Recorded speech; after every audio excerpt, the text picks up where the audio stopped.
Well, Pam, which way you going? Left or right? Right. That's too bad. Why? Well, because there was a 50-50 shot on whether you'd be going left or right. You see, we're both going left. You could have just as easily been going left, too, and if that was the case, it would have been a while before you started getting scared. But since you're going the other way, I'm afraid you're gonna have to start getting scared immediately.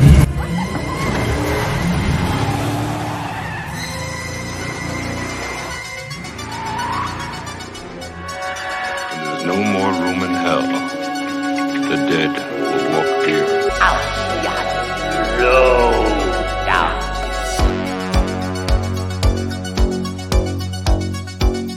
I just can't take no pleasure in killing that. Just some things you gotta do.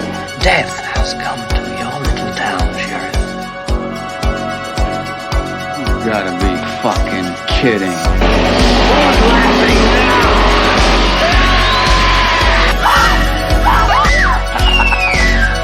Be one of us. Join us! Join us! Join us!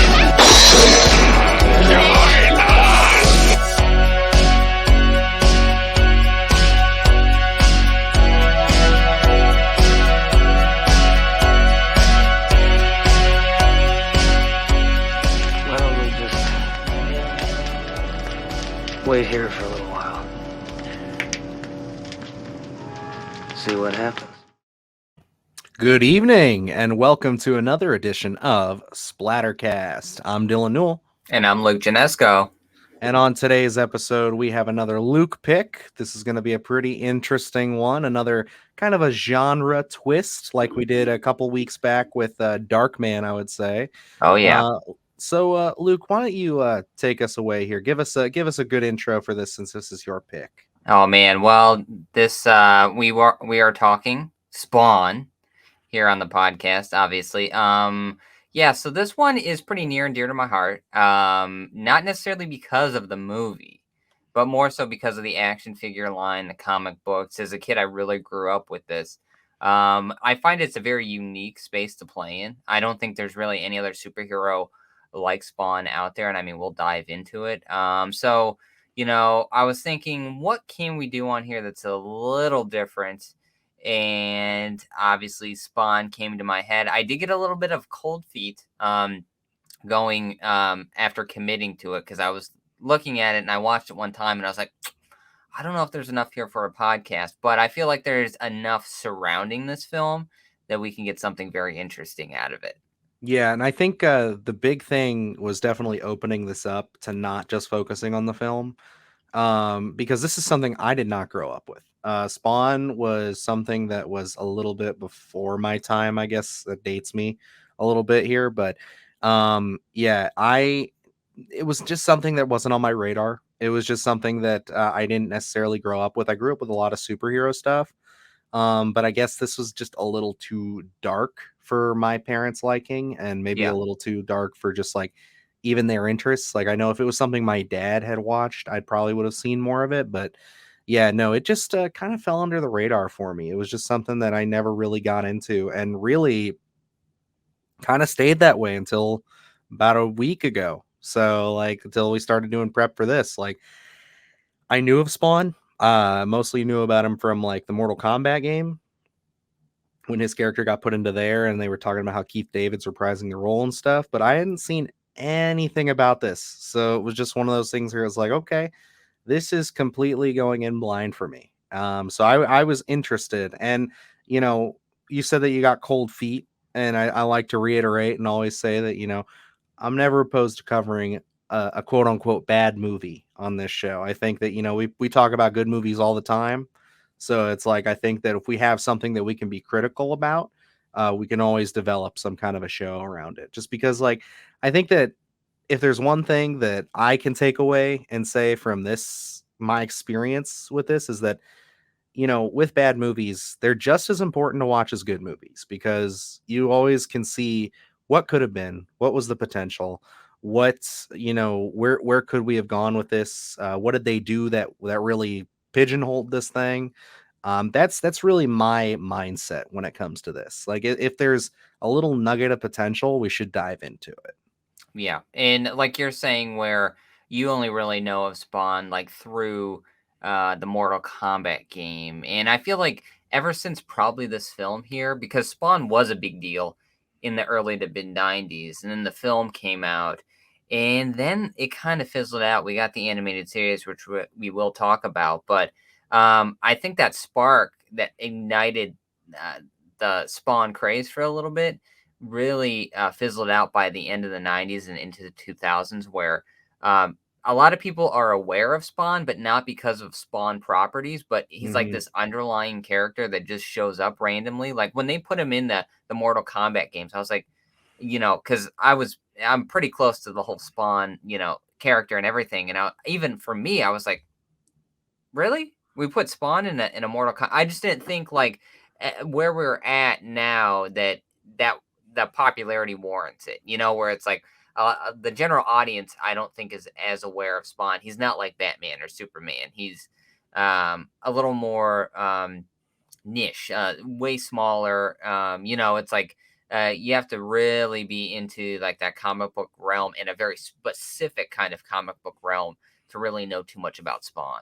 No, I agree, and that's like one of the biggest things about cracking this thing open. And I gotta say, as an outsider, the material is kind of intimidating. I mean, like I am a huge comic book guy. Like I do the Marvel Legends, I see the movies.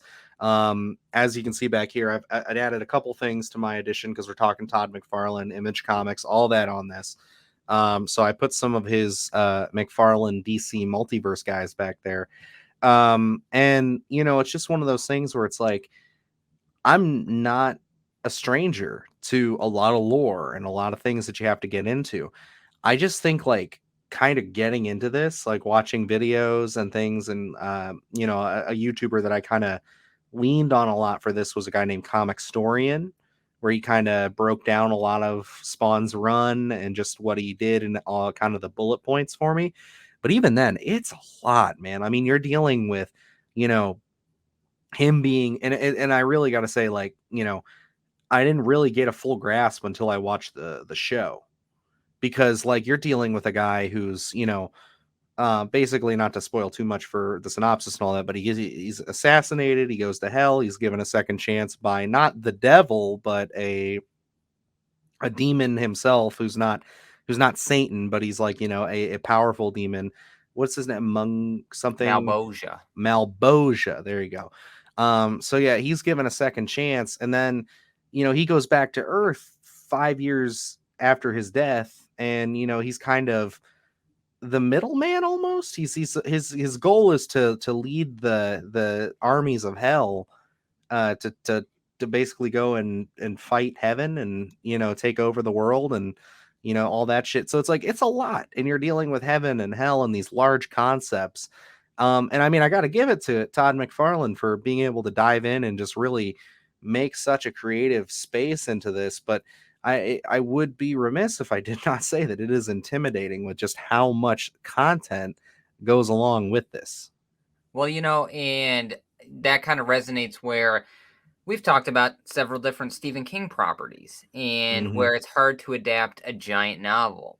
It, a lot of Doctor Sleep, things where you really have to try and take, squeeze as much as you can into a 2-hour film without it making it feeling bloated, and it's like, I think this is where it kind of came in here where, um, I don't think they knew which route to take here in order to get this film correct. And it was, I use the term a lot of masters to please. I think this is pretty evident here as to what kind of film they set out to make, as opposed to the film they ended up making, just because there's so much out there. And when you look at Spawn, um, the potential that they have, especially at the time, you don't really want to go small with it. Hmm. With the powers that Spawn has, the things that he can do, especially when you look at those comics and how vibrant they are and the imagery that's in there. Um, Anyone who sees that wants to go big. And I think that's the problem with this film. That's one of the underlying issues here, where you wanted to go big, and I don't feel like it really worked. I think with Spawn, we'll dive into it, but I think with Spawn, you at least start small. Yeah, I think that, to kind of, before we dive into the movie, to say as just a general impression, this is definitely something that I think was made a little too early Yes, for a live action adaptation. You have 100%. that a lot with some of these early, late 90s, early 2000s superhero flicks, where it's like this very much, and I'll hold my peace after saying this, reminded me of movies like Daredevil and Uh-huh. Elektra and stuff, like kind of on that same level. But I'll hold my tongue until we kind of get into the synopsis and everything, and we kind of dive deep because, I think that there's definitely a lot of potential with this character now that I've gotten more familiar with it. And as we continue on, we are going to talk a little bit about the animated series, which I'll put up front. I'm only 6 episodes into, but has really been a saving grace for me as far as just shepherding me through understanding this world and this character. And I think is a huge bright spot that, I'm surprised is something that had never been recommended to me before Yeah. this. Like, I mean, you were the only person I think in my lifetime who's ever recommended the Spawn animated series to me. And I know you brought it up a few years ago when we were discussing maybe talking about him on By Admission at some point, because you were talking about selling some of the old figures, and Yes. that's when we kind of got into conversation about this. So it was just one of those things where I was just kind of like, wow, like, I mean, that does a really great job, especially just like as me coming in as an outsider to this property. Like, I have to give that props. Like, Yeah. it is very strong material, and it's very good about taking its time and pacing it out. Like, I'll get into it a little bit more about when I really felt that, but yeah, it's excellent. And that's where it's like, in Alan McElroy, you know, wrote the animated series, and he Mm, also wrote the movie. It's very interesting to see when there is not that many hands in the pot, maybe some more time to kind of tell a story, and maybe a little closely related to source material. And not as many masters to please, where it's like, okay, we can tell the story, we can breathe a little bit, we don't have to shove um, 10 pounds in a 5-pound bag. It's like we have less is more here. And I think that's really what you get. That's what you should get with Spawn, at least starting out. absolutely. So I think now we'll kind of dive right into our first segment that we like to call the account of the macabre. The film which you are about to see is an account of the tragedy which befell a group of 5 youths, in particular, Sally Hardesty and her invalid brother, Franklin. It is all the more tragic in that they were young. But had they lived very, very long lives, they could not have expected, nor would they have wished to see as much of the mad and macabre as they were to see that day. For them, an idyllic summer afternoon drive became a nightmare.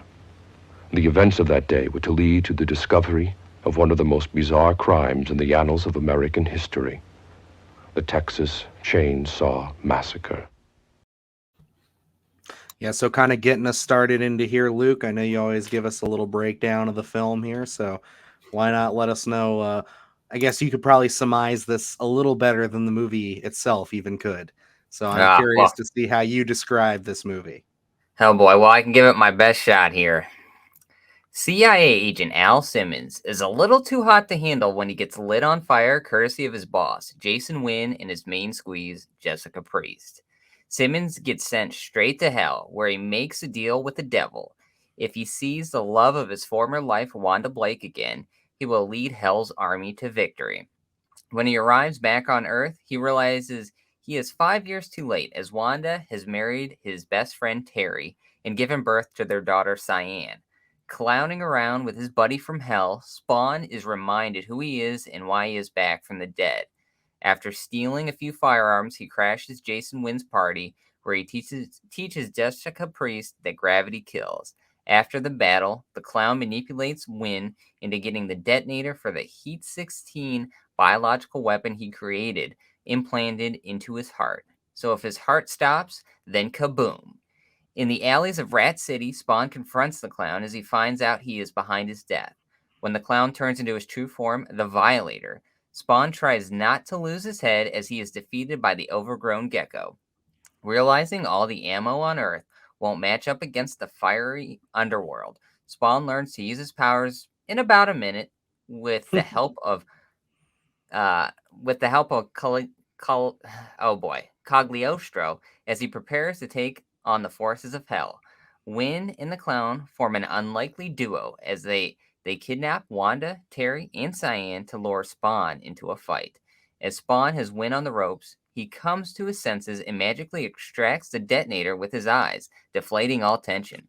Spawn is dragged to hell once again, where he faces off against the Violator, where he cuts his throat. Spawn flies out of hell, literally, as he decides to stay on Earth and protect all who walk it, telling the evil forces trying to sway him to go to hell. That's the best I could do in terms of getting a little paragraph of what this film is about, and I had to watch it like a couple times.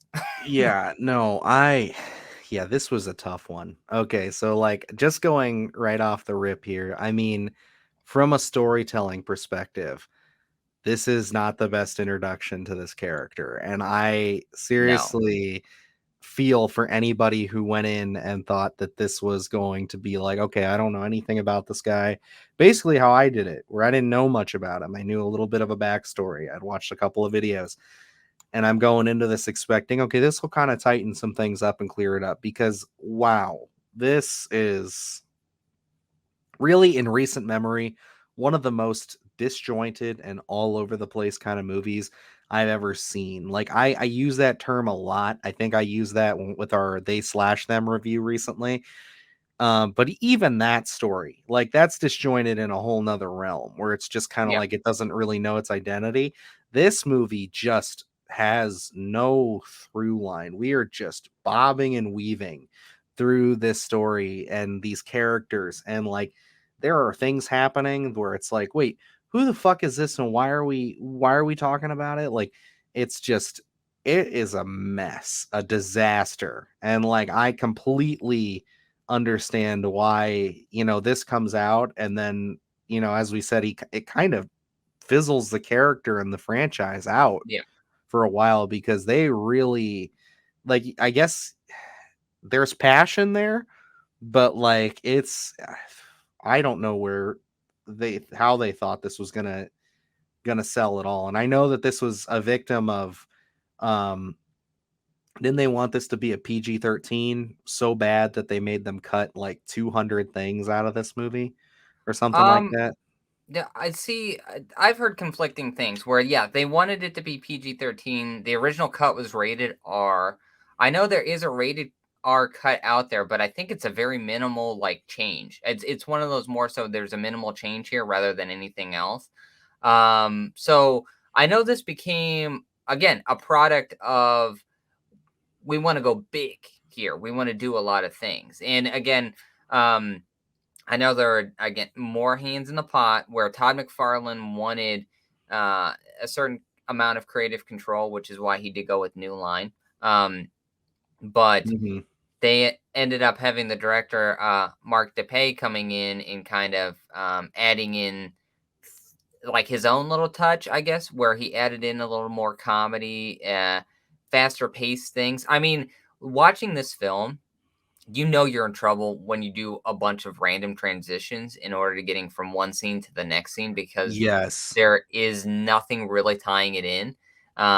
It's like that's something I can't get over when I watch this. You know, as a kid, you're like, oh, his cape come swiping across the screen is a cool effect, but when you're actually trying to pay attention to the story, it's like, wait, why are we doing this? And I honestly I feel like this became such a visual spectacle that it was like the story was such a secondary part of this, maybe not even secondary to this, where it was just like, let's throw a bunch of shit on the wall and see what everyone likes. So it just became it honestly watching this over and over, it feels like a spectacle, but you don't even have that luxury when you're watching it in 2022 with 1997 effects, you know, so it's like that part gets lost and you don't have a good story to fall back on. So it's completely dated all around. Yeah, no, and yeah, you talk about the director, Mark Dippe, and halfway through this movie, I'm like, who the hell directed this? Because like I am just so flabbergasted by like how little I'm picking up from the story and just like how little I'm grasping. Because it's like I've seen bad movies and like, I talk about my fast food horror and my creature features, like, and I got that segment on our channel here. But like this movie to just a whole nother extent is just really all over the place, and that's the biggest strike I could probably give it. Because there's a lot of stuff I can forgive. I can forgive subpar effects, especially for the time it came out, because it came out in '97. So it's one of those things where it's like CGI wasn't there yet. Spawn's cape, now seeing the animated series and looking more into the actual comics itself, is a very huge part of his demeanor, his character, and even just like his costume and how it works and his weapons. And it's awesome. It's really makes the character unique, and I love it.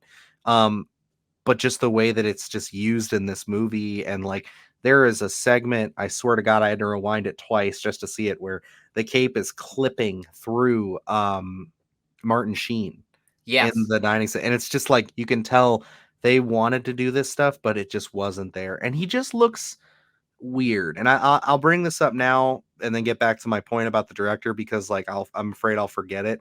Um, it's just it looks strange, and the fact of the matter is like I got to a point in this movie where it's like, okay, Michael Jai White, I understand he's an actor.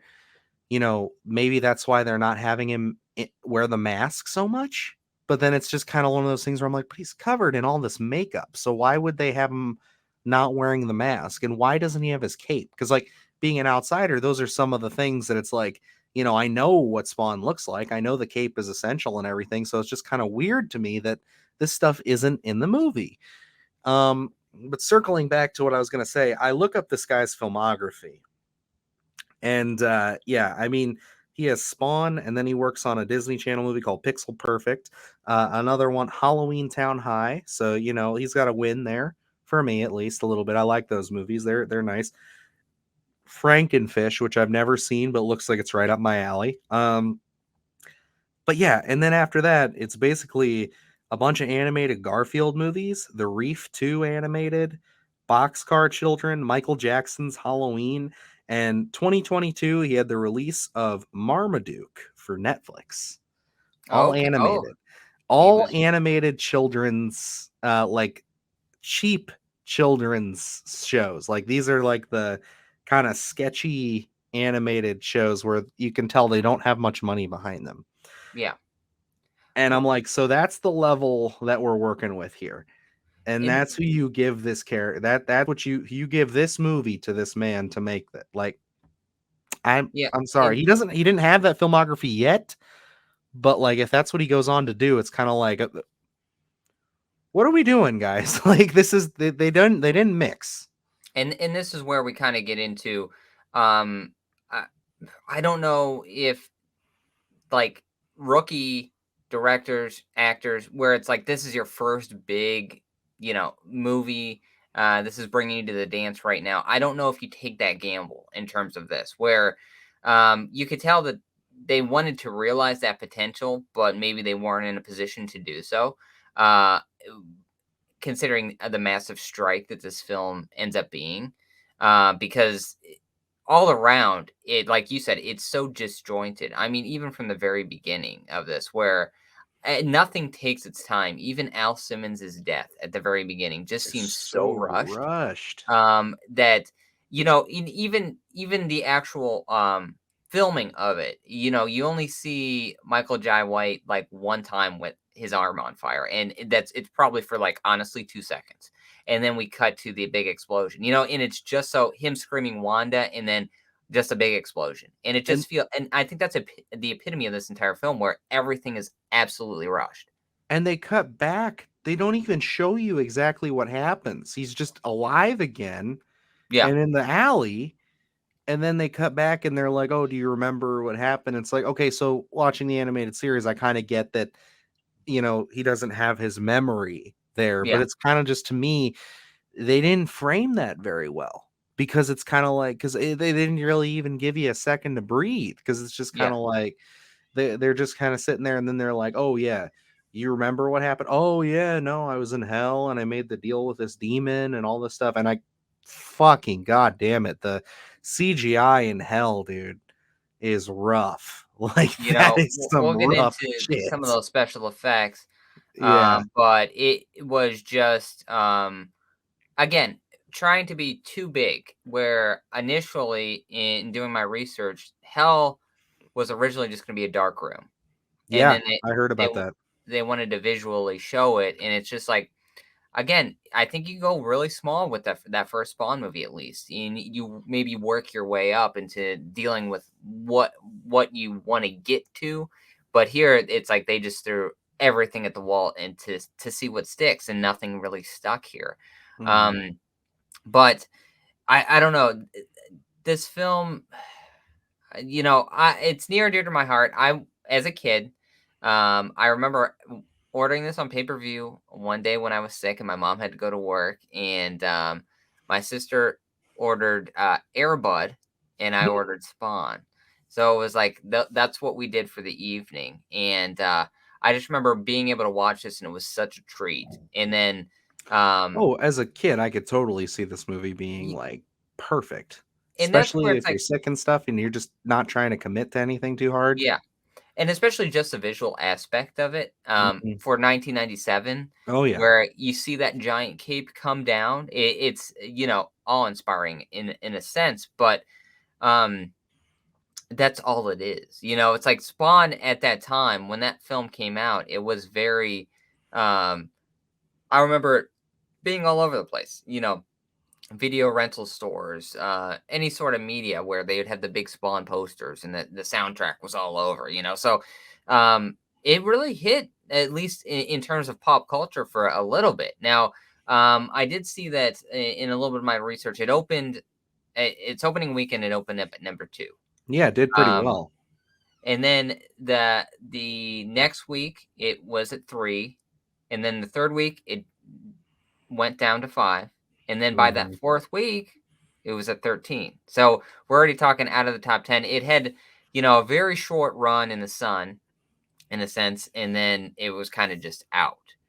Because I think, it was very much, um, to take your term, I think it was a little fast food superhero. You know what I mean? Where it's like, Mhm. okay, an audience wants to be taken on that experience in 1997, and now we're out and it's filed away, and we're never going to watch Spawn again.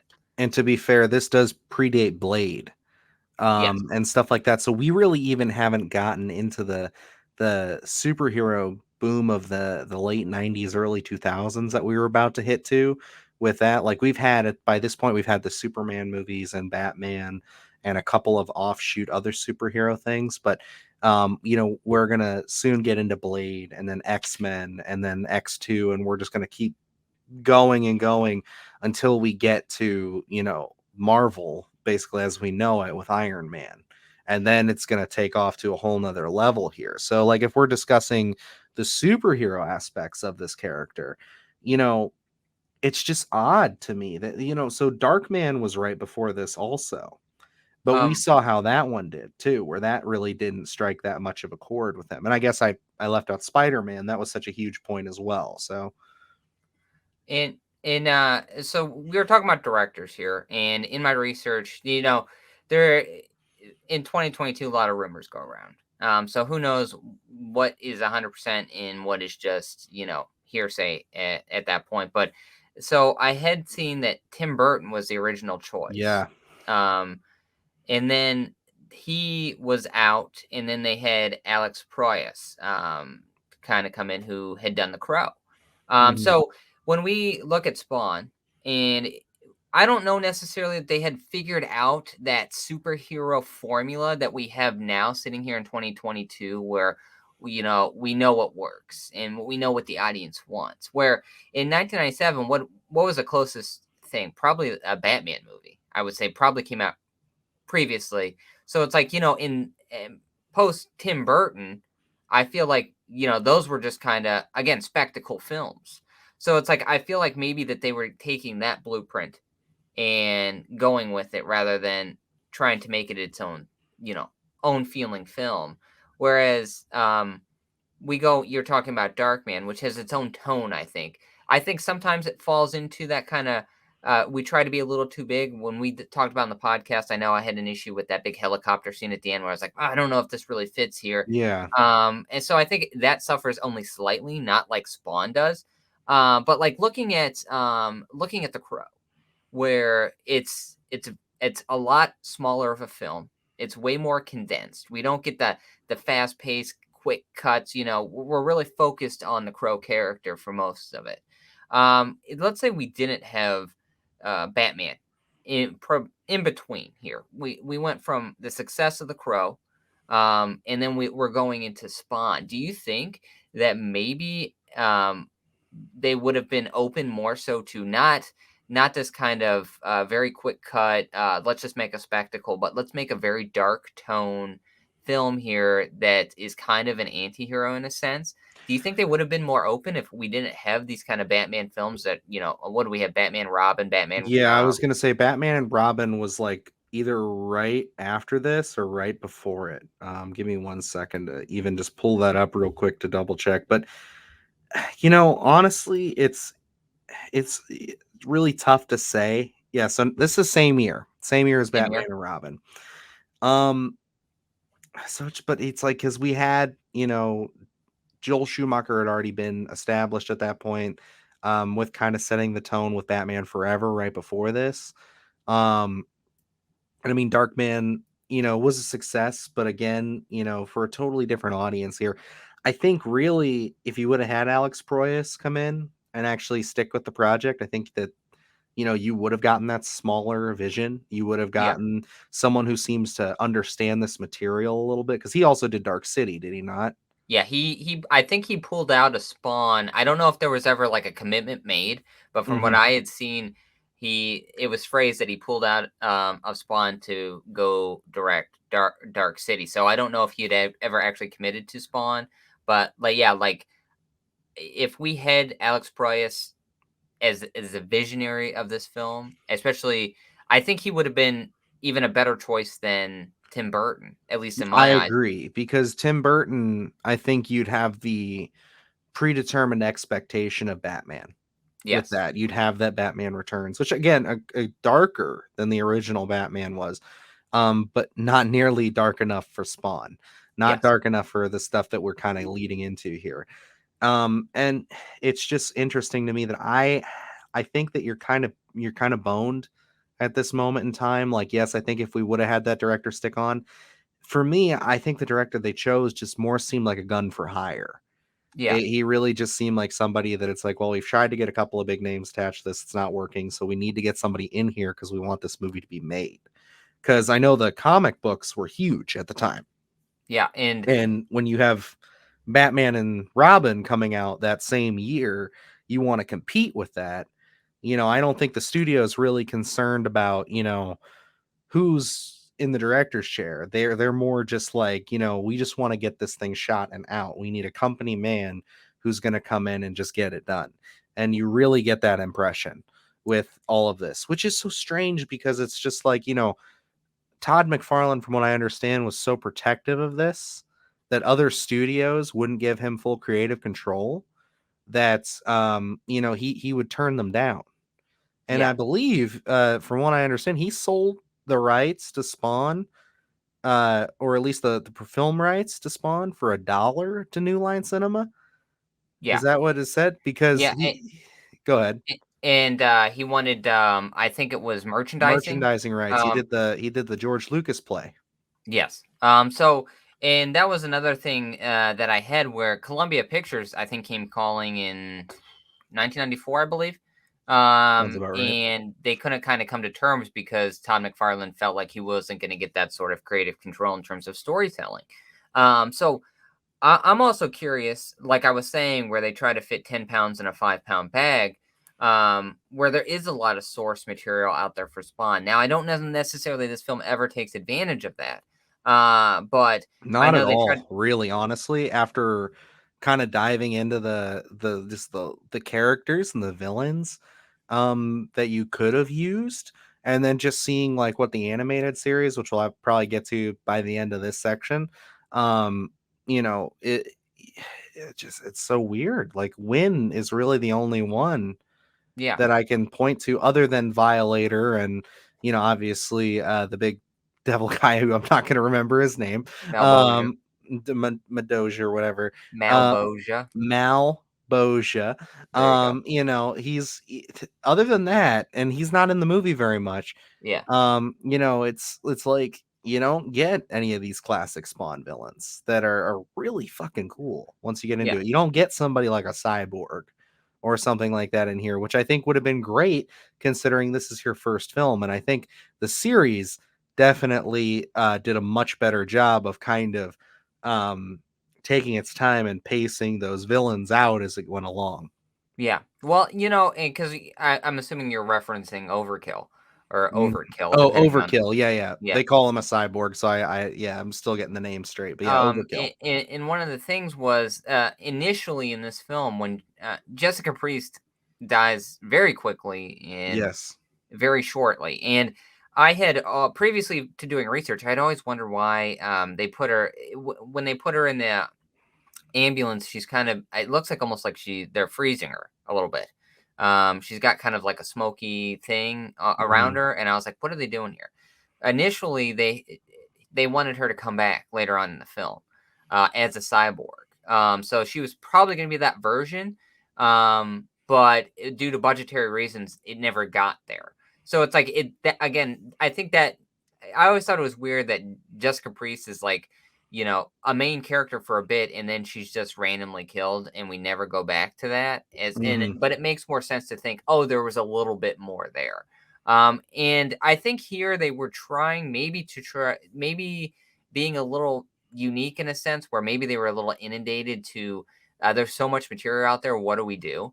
So I'm very curious to think what if this film was made in 1993, where we don't have a lot of source material. We have a handful of comics that we can try to adapt here, and maybe they don't go so big. But by 1997, when this is being made, it's almost like where do you start? Because there's so much out there, and obviously this film doesn't really take advantage of any of it. I'm just curious if that was almost like oh, there's just so much out here. How do we even go about adapting this into? I don't even know the runtime if it's a hour 40 or It's an hour and 36 minutes. okay. So and it seems like it accomplishes nothing, but where it's just like where do we even start with this? So I think this is the kind of effect where the earlier you start before there's so much material out there, the better off you'll be.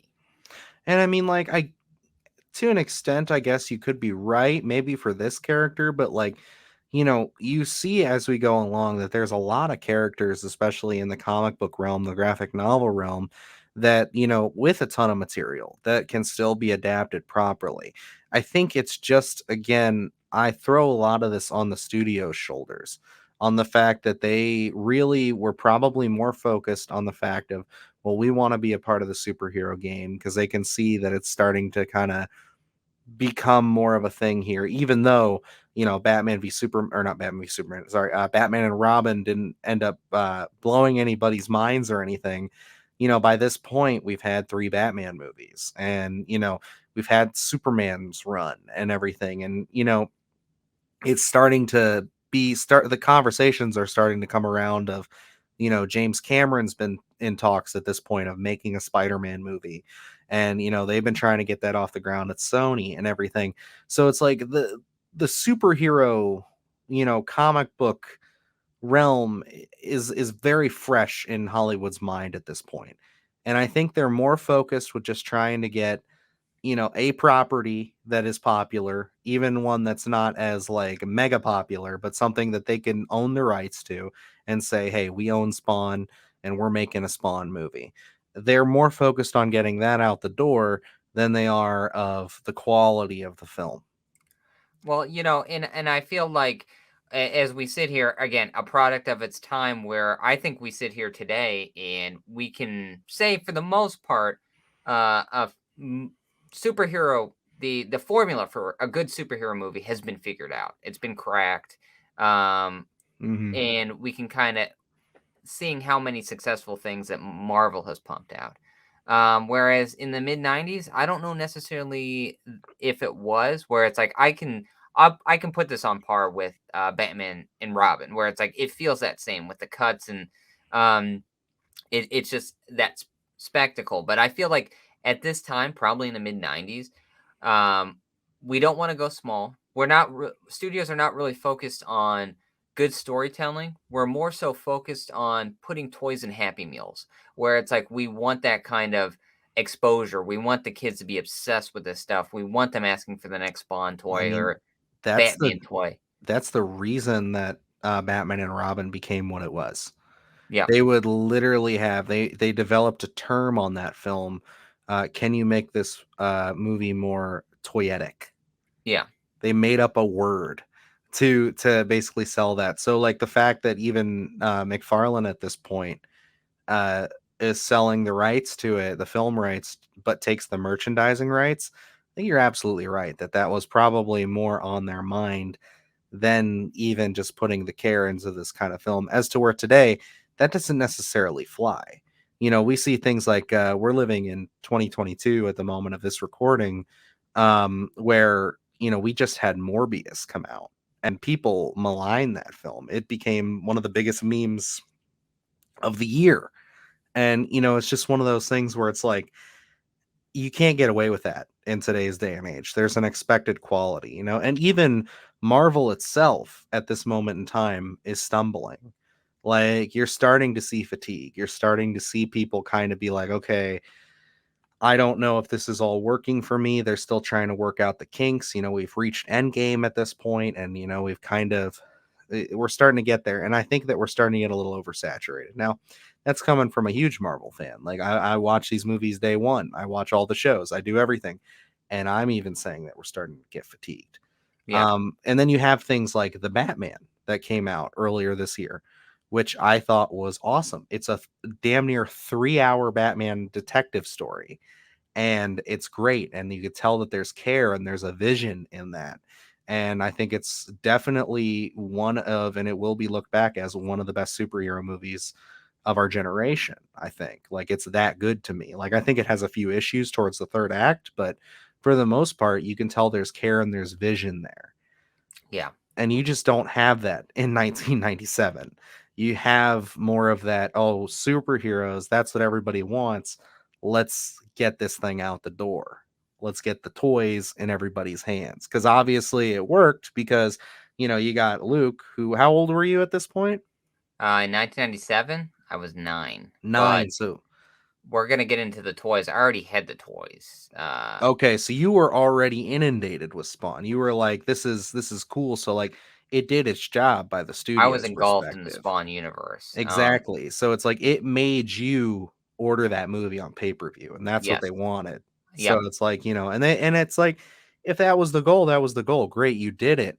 But like now you've seen the repercussions of that new line as to yep, where it's like in 2022 this movie is not looked on as like, you know, Spider-Man or any of these, like kind of Blade is a great example because it's like right on par with like where I think how small you should have went with it.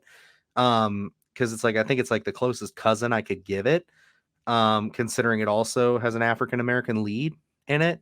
It's one of those things where it's like that movie is looked upon very fondly and looked upon as kind of the start of the modern superhero film, as to where this one is hardly ever talked about. it's And passed over. it's crazy. So it's just kind of like you look at where we're at today. I don't think they realized what they had. Yeah. I mean, And that's where it's like I want to revise a little bit of what I said earlier, where we had that run with Marvel up into Endgame, and at that point in time, I would say that the superhero formula has been figured out in a certain sense. Now, like how you're saying, we're getting in this fatigue, and with the Batman coming out, I think we're in this kind of on the cusp of a formula change where mm, we want something different, and this is where I think there's got to be a the shot in the arm soon. Yes, and this is where I think like what the superhero fans are going to be wanting here in the next few years makes me excited if this reboot ever gets off the ground, because I think this is where after the Batman and what could be coming, I think Spawn would be ripe to live in that world. I think that's the space it needs to play in. I don't think 1997 was ever. I don't think it was at a time where it would ever succeed in 1997, because it was just where in spectacle films we're not gonna have that fan base that's going to love it years down the line, because there is no story here. Oh, absolutely. And I mean, we're currently living in an age like I know it's a horror movie podcast and we keep referencing a lot of superhero stuff here, but again, just like with Darkman, this does have a blend of horror which we'll touch on, especially I think when we start discussing John Leguizamo's character. Yes. But like you're right. We're at a time where, the superhero genre, it needs a shot in the arm. It needs a change up a little bit. Clearly we've seen kind of the direction that people want us to go with shows like Peacemaker and the Batman and everything, and we have a big switch up right now going on at Warner Brothers.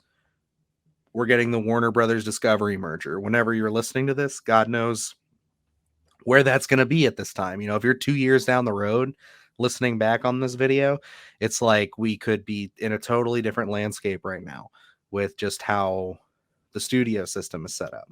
Yeah. And they're being very proactive. Like we're as of recording this, we're a week after the cancellation of Batgirl, which that movie was filmed and basically almost in the can, and they shelved it and they're not going to release it. So it's like they're shaking things up. Now imagine if Warner Brothers gets their hands on the rights to Spawn, and they have that kind of hunger and that kind of drive to really bring forth something of quality. I think that that's kind of going to be, I think, like more so now than ever, the ball is in DC's court. The ball is in the Warner Brothers court, as like, all right, Marvel, they've had so many wins that even their wins now aren't impressive. Yeah. So it's kind of like, let's see what the other guys can do. Give us something more. You've got a lot of characters there. You've got a lot of IP that you want to buy up right now to try to get people interested. So it's like, I think that that's kind of where we're at, where you're right. Like if there's a time more so than any other time, I think this is about when we need to start seeing things like Spawn come back into the fray a little bit. And I know with this whole Discovery HBO thing going on right now, it was earlier this week that there was a discussion sparked on Constantine and where it's going to be landing. And then I don't know if you were privy to it, saw it on Twitter at all, because, I got excited when I saw Swamp Thing trending. Oh yeah. And No, I'm so ready. Like I'm not to cut you off, but that show from a couple years ago was so good. And it just shows so much potential with that character. I mean, he's one of the ones I have representing Todd McFarlane today. So, and it's such a darker tone than what we're used to in a lot of superhero films, and the clamoring of this Justice League Dark, that it brought up that discussion. So it's like their fan base is there. We're talking about superheroes, and we talk about the horror genre being able to be intertwined in almost anything. And it's like with Spawn 1997, they really missed the boat in intertwining that horror, because they weren't interested in intertwining the horror element. They just wanted that superhero element. But as we see here, with Constantine being talked about, Swamp Thing being brought up, and there is a love for that Swamp Thing series that lives on the internet. And then just a clamoring for a Justice League Dark. A lot of fans want that darker tone, that darker side of the superheroes. So that's where I think, again, Spawn is ripe for the time period right now, or people want to live in his space. And they want to see this character come to life on film again and bring the cast of villains that he will be taking on. And again, we can pivot a little bit here where we're talking the story of the movie Spawn, but as you've already mentioned, at the TV series of Spawn, where it was probably a little ahead of its time, where Oh it yeah, has a I very would say dark so. tone. I would very much say so. Watching this with fresh eyes for the first time, this was extremely ahead of its time. Yes. I'd even say so. Like it shows things and does things that you would never see today. Yep. And I think it's a perfect encapsulation of like this is in my mind now the definitive version of Spawn for me, Yeah. and I'm And only 6 episodes in. it's something that takes its time. It's something that doesn't shy away from the darkness that is Spawn. It has watching even the first 6 episodes, you have a feeling of a complete story. That they give you what you want from this character, and that's honestly what the film should have been. I think they maybe tried to have their cake and eat it too, where it was like, okay, this one is for the general audience, this one's for the fans, where it's like, Mhm. we'll do a rated R animated TV series for HBO, but no, we're not going to do live action here. This is going to be straight PG-13. We're going to try to get the kids in here. We want the merchandise. So I really feel like they tried to play both sides there, where they wanted to maximize the profit, because that TV series lived for 3 seasons. So, Yeah. and it stays, it keeps that dark tone throughout. It doesn't kind of lighten up or anything. They really do take advantage of that dark tone. Yeah, I mean, coming in, like I said, as somebody who wasn't familiar with the property, and watching the movie and just feeling so lost and just like so like, yeah, this isn't for me. And then watching this series and just starting to get engrossed with the characters and understanding, like Wanda, I had no idea what her like in the movie who she was, what she Yeah, did, other they than don't give her being anything. they don't even make it clear that that's her and Terry's daughter in Yeah. the movie. Like I thought that was Spawn's daughter. Okay. I Yeah. thought that was Al Simmons' kid for a while. I They watched they a I watched a Go ahead. Nostalgic Critic review from 6 Yeah. years ago. It just like as stuff that I was going through because like I watch a lot of videos about people covering this stuff whenever we're about to get it, just to get facts and things like that. And maybe they point some stuff out that I didn't know, just to sharpen myself up. And he refers to um oh god, what's her name? Cyan. Cyan as Spawn's daughter. So it's Okay. like it wasn't even clear to him when he put Now, this whole thing together. there's a line in the film where the clown does say that she has a daughter you could never give her. It's very brief, but you really have to listen to it. And I didn't pick up on it even in my first viewings. I tend to watch things with subtitles anyway, so I pick up on a lot of the different dialogue that kind of gets lost. I watched this movie with subtitles and I didn't Oh, even did get you? it. Yeah, I always watch my movies with subtitles. Like, So yeah, I'll usually do a couple viewings with the subtitles just because I like to listen to the dialogue. So it is in there, but it's never really touched on, and I think that's again something that kind of gets glossed over. Um, that maybe we'll talk about a little bit in when we talk about maybe some script changes. okay. Yeah, the TV series again. I think looking at that animated series, you really see what this movie could have been. Because The potential. even if we're talking about kind of being inundated with so much source material, if you just take those 6 episodes and you condense it into a 2-hour film, I think you have it right there. Everything with the mob storyline so far that I've Yeah. gotten, and then even the storyline of the ice cream killer, Yes. who's the senator's son and Yep. everything, that's great. Like that's one film right there. And like that would really do well. Like, I mean, the fact that they even went as detailed as to show Wanda working a pro bono case, and finding how the evidence was by Win was planted and everything. Like, I'm so invested into that. Like, I can't even tell you storylines from the movie, but I can tell you straight storylines from the show, because it's just so much better Cohesive, paced. It's you so know? cohesive. It works. It's way I'll thought tell you. out. I'll tell you when this really started to work for me was episode 3. Right at the end when he is in the parking garage with the mob boss and everything. And mind you, I don't remember everybody's name. Tony Twist. Tony Twist, yes. When he's in there and he guns down all his men and basically gives them the business, I was just sitting there like, damn, I am fucking sucked into this. Like, I Yeah. love that because, like, I was kind of sitting there like, okay, he's spending a lot of time in the alley, like you're getting a lot of character stuff there. But I just was like, man, like they're gonna kind of run this Tony Twist stuff for so long. But then no, it's like they wrap it up right there, and I'm like, damn. So like we're gonna be moving on to other storylines, and then the ice cream killer guy starts becoming more of a Prominent a character. character, and then you kind of see how the story's gonna evolve. And we'll definitely when we get to the cast and everything, we'll have to highlight John Leguizamo a lot. But I actually, much prefer the use of Violator in the series over the movie. I like John Leguizamo's performance in the Yeah. movie. I think he is the most entertaining part of the film.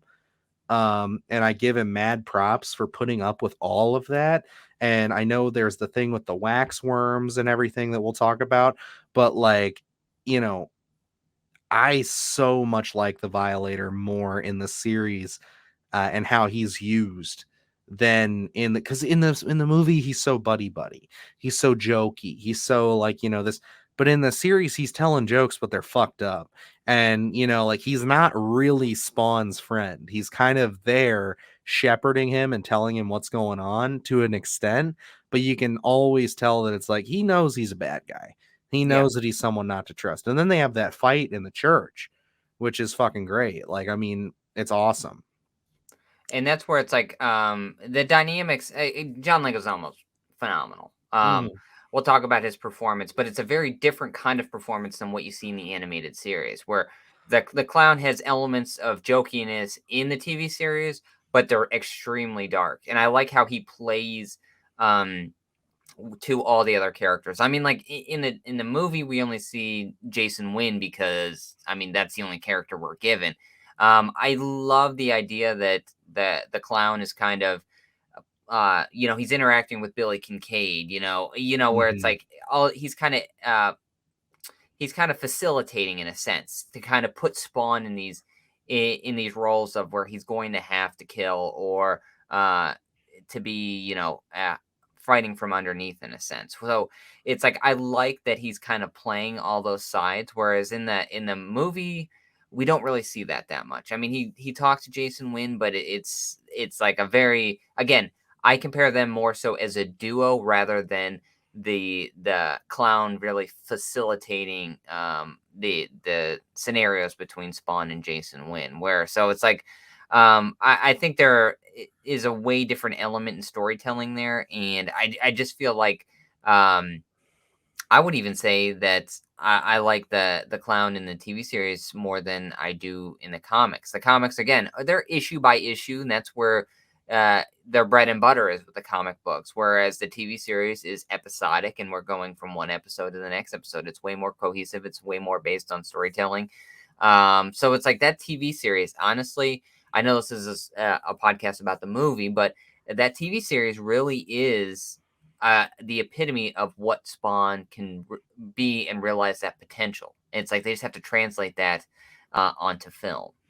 And I know you're saying this is a podcast about the movie. It is, but I mean, if we just covered the movie, it would just be mostly just bashing it and Luke, justifying his nostalgia and, me just saying this thing sucked. But the fact that we have, a poor execution and a proper execution Yeah, is kind of the coinciding too. exactly. Yeah. Where they're a year apart, where it's just like, with the same writer. It's just like, and I think this is like the perfect where when a movie comes out that you're anticipating and then you're like, it didn't turn out that well. And then you hear about studio meddling or they want this and they want that. I think this is a great epitome of that where it's yeah, like, it's so clear because like HBO, they have the freedom. They really were just like, this is an adult animation. You can do what you want, which, to an extent, other than like mostly anime and stuff, it wasn't that big in the 90s. It wasn't something that was something like as deeply like loved as it is now. So it's like you kind of they really just let them do whatever they wanted with the series, and you really see how much care, time, and effort went into it. and it's just like it's such an odd pairing Yeah. to me. It's like I mean how There's nothing else like it out there, I don't think. it's very unique. It's a nice That little that rabbit hole immediate to have fallen turnaround. into. Because yeah, I agree with you. Like it's just it's insane to think that these two were being developed at the same time and made. And I mean, even then, like, I definitely respect Michael Jai White and what he was able to bring to the character and everything. Um, but like the interpretations from him and how Keith David portrays him, just his voice. I mean, Yeah. like there's just so many more levels of emotion that you feel, and even just those first 6 episodes, like the GIF I chose up in the top right there, is just such an excellent scene and really just breaks down a lot of his understanding of what's going on, and they do such a better job because they almost have a very similar sequence in the film when he finds and goes and digs up his corpse. I assume that that's a very big hallmark in the comics of that sequence happening. Am I right or am I wrong? Because It doesn't happen in the very beginnings at all. So not that really, it comes out to me. And I know I brushed up on the first 5 comics, um, going into this podcast. So that does not happen in the comics. Again, the comics are they have glimmers of his past and things like that, but they're very focused on the here and now in terms of again it's issue by issue where it's like he has to have that kind of big battle somewhere on those pages before we get to the end. So it ends up being focused on whoever he's taking out more so with sprinkled in terms of um, his backstory. So I haven't gotten to that. It may happen in the next 5 issues. I don't know. But yeah, like going into the film with that one, I don't know. I think it's supposed to be such a big deal, but you don't really get that feeling. I don't think not at out of it. all in the film, especially because even just the juxtaposition of how they use the Violator in those sequences, how they use the clown, of just like in the film, he's so like he's like, oh, why do we all like he has the people, it's like, why do all the people who are on our side have to be the our slur, you know Yeah. what I mean, like, and it's just like that they kind of use that as a joke, as to where the series they use that as a moment of his corpse reanimating and really telling him like, here's what's going on and everything, and it's a tense, really emotional moment, and you really feel for that. And I mean, like, another moment early on in the series is when you know Terry is about to start really getting into the stuff that Wynn is trying to cover up in his company, his division. And he's talking to Wanda about it, and they're about to get down and do some dirty business, you know what I mean? So it's Oh like, yeah. but you have Spawn outside the window there, and you can just see the look on his face, and he's just like, I love you, Wanda. Like, there's so much more emotion in that than there's ever in the movie. And it's You just know, like it's so night and day. and even like in the comics you get it where he continuously goes back to Wanda and Cyan and kind of this voyeuristic kind of take where he's watching them, and you get that again in the TV series where I think you get it a little bit in the film, but they don't spend a lot of time on it.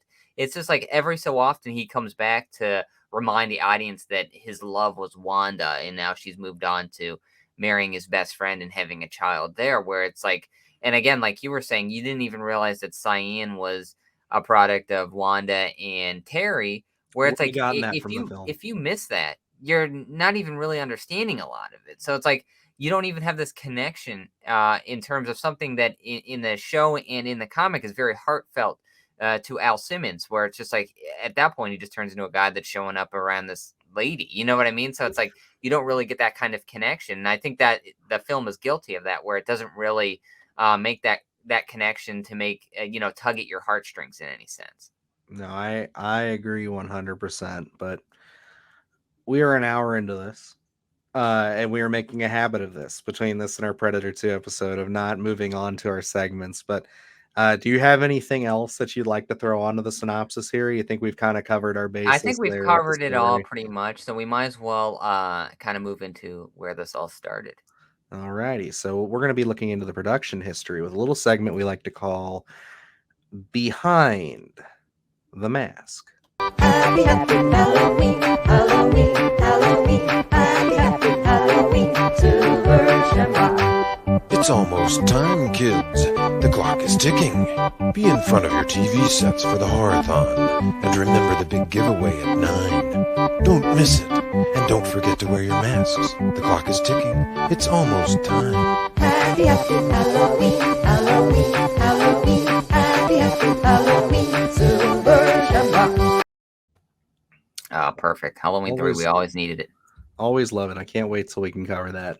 Oh man, that's what we're doing all October. Just different facets of Halloween 3. Nothing else. Just going scene by scene, 5 minutes, 2-hour episodes. Let's go. I'm sure we could do it. But we're talking Spawn. And again, this is a very unique kind of circumstance where there's so much surrounding this film in terms of what predated the actual film itself, what inspired the film to be made. And one of those big catalysts here is Image Comics. Now, one of the big things was Todd McFarlane came from Marvel at the time, was just finishing up his run on Spider-Man, which at the time was very successful. He banded together with, I think it was like 6 other it was a group creators. of them, that wanted to break off. And this was what, 1992, Mhm. and they formed Image Comics. And I have a couple things here where the kind of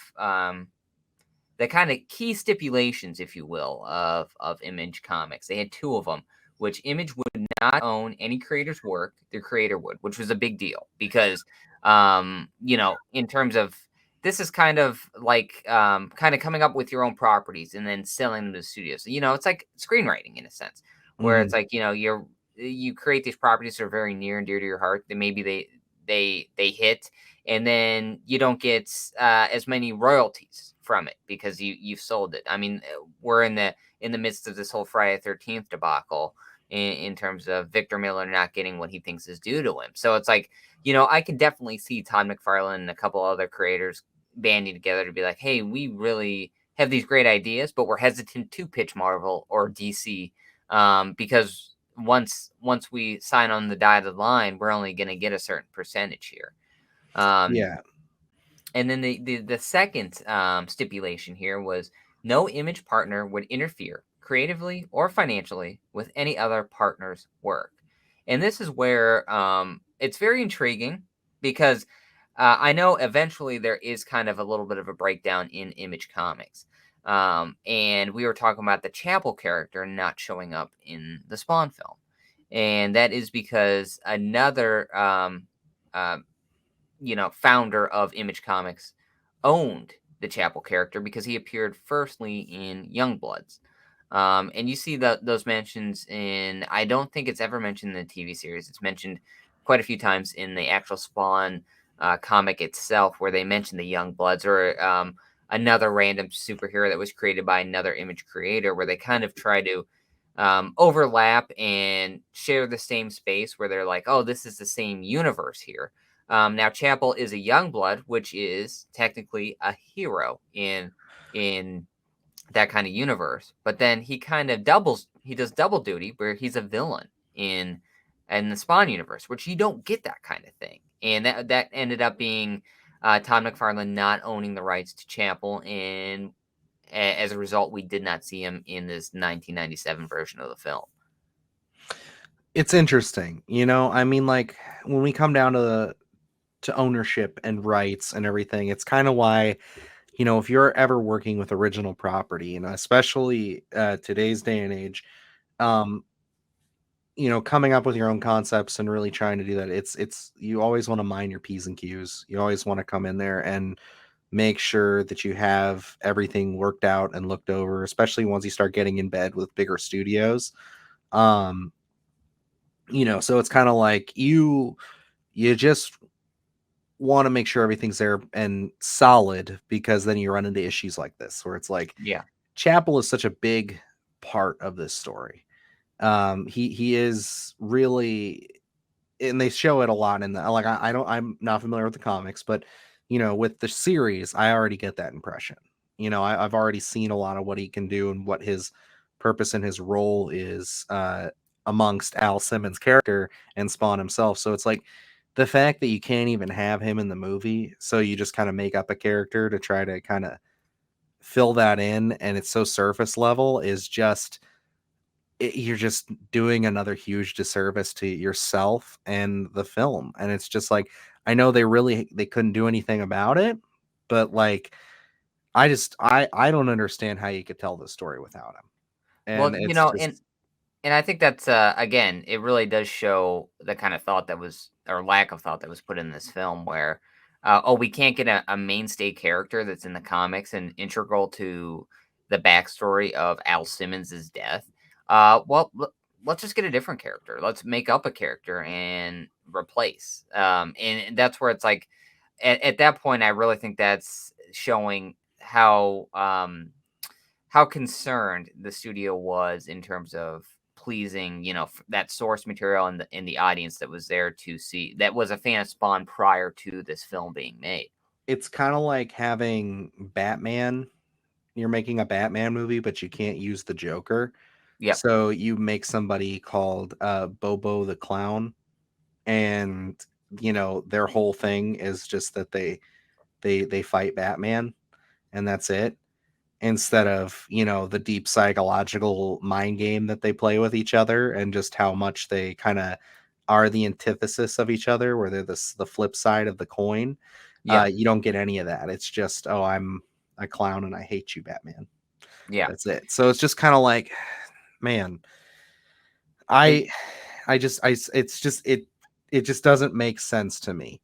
yeah. Again, we come from a creative aspect and outlook on this, where it's like, we're not looking at this as businessmen. We're not looking at this as people looking to make a buck. I'm looking at this as somebody who, if this story was put into my hands, how would I tell it?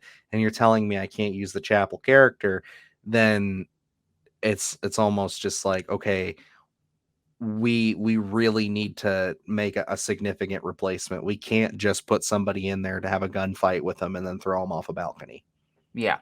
And knowing that he is such a big character, it's like when we get into, well, I guess this does kind of fit in the production side of things, where they initially, this was a $20 million film, and Mm-hmm. New Line apparently was very happy with the way things were going, and they came at it back with about another 20 to 25 million, and said, that was eventually put into the effects. But it's kind of like, if we're prepared to go that extra mile with this, and I don't know what kind of conversations were had previously to this, the pre-production of this film.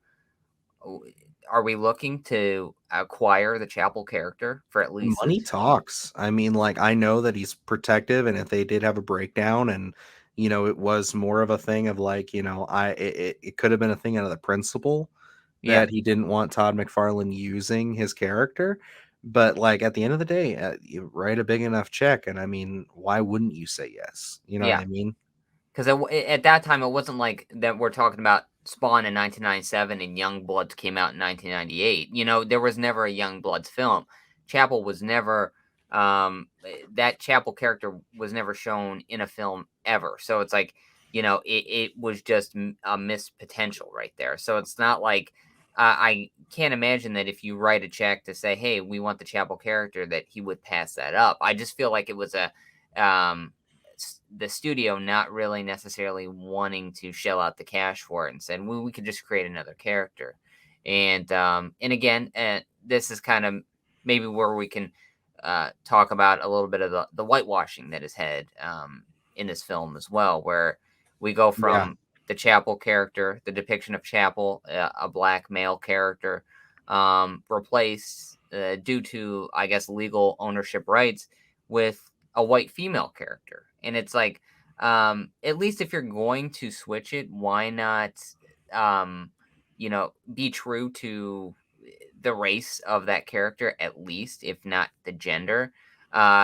Because I think at the time, especially with Spawn, it was such a big deal that Spawn and a lot of the characters in Spawn were African American. At that time, we didn't see a lot of that stuff. So it's not like a fly by night, who cares?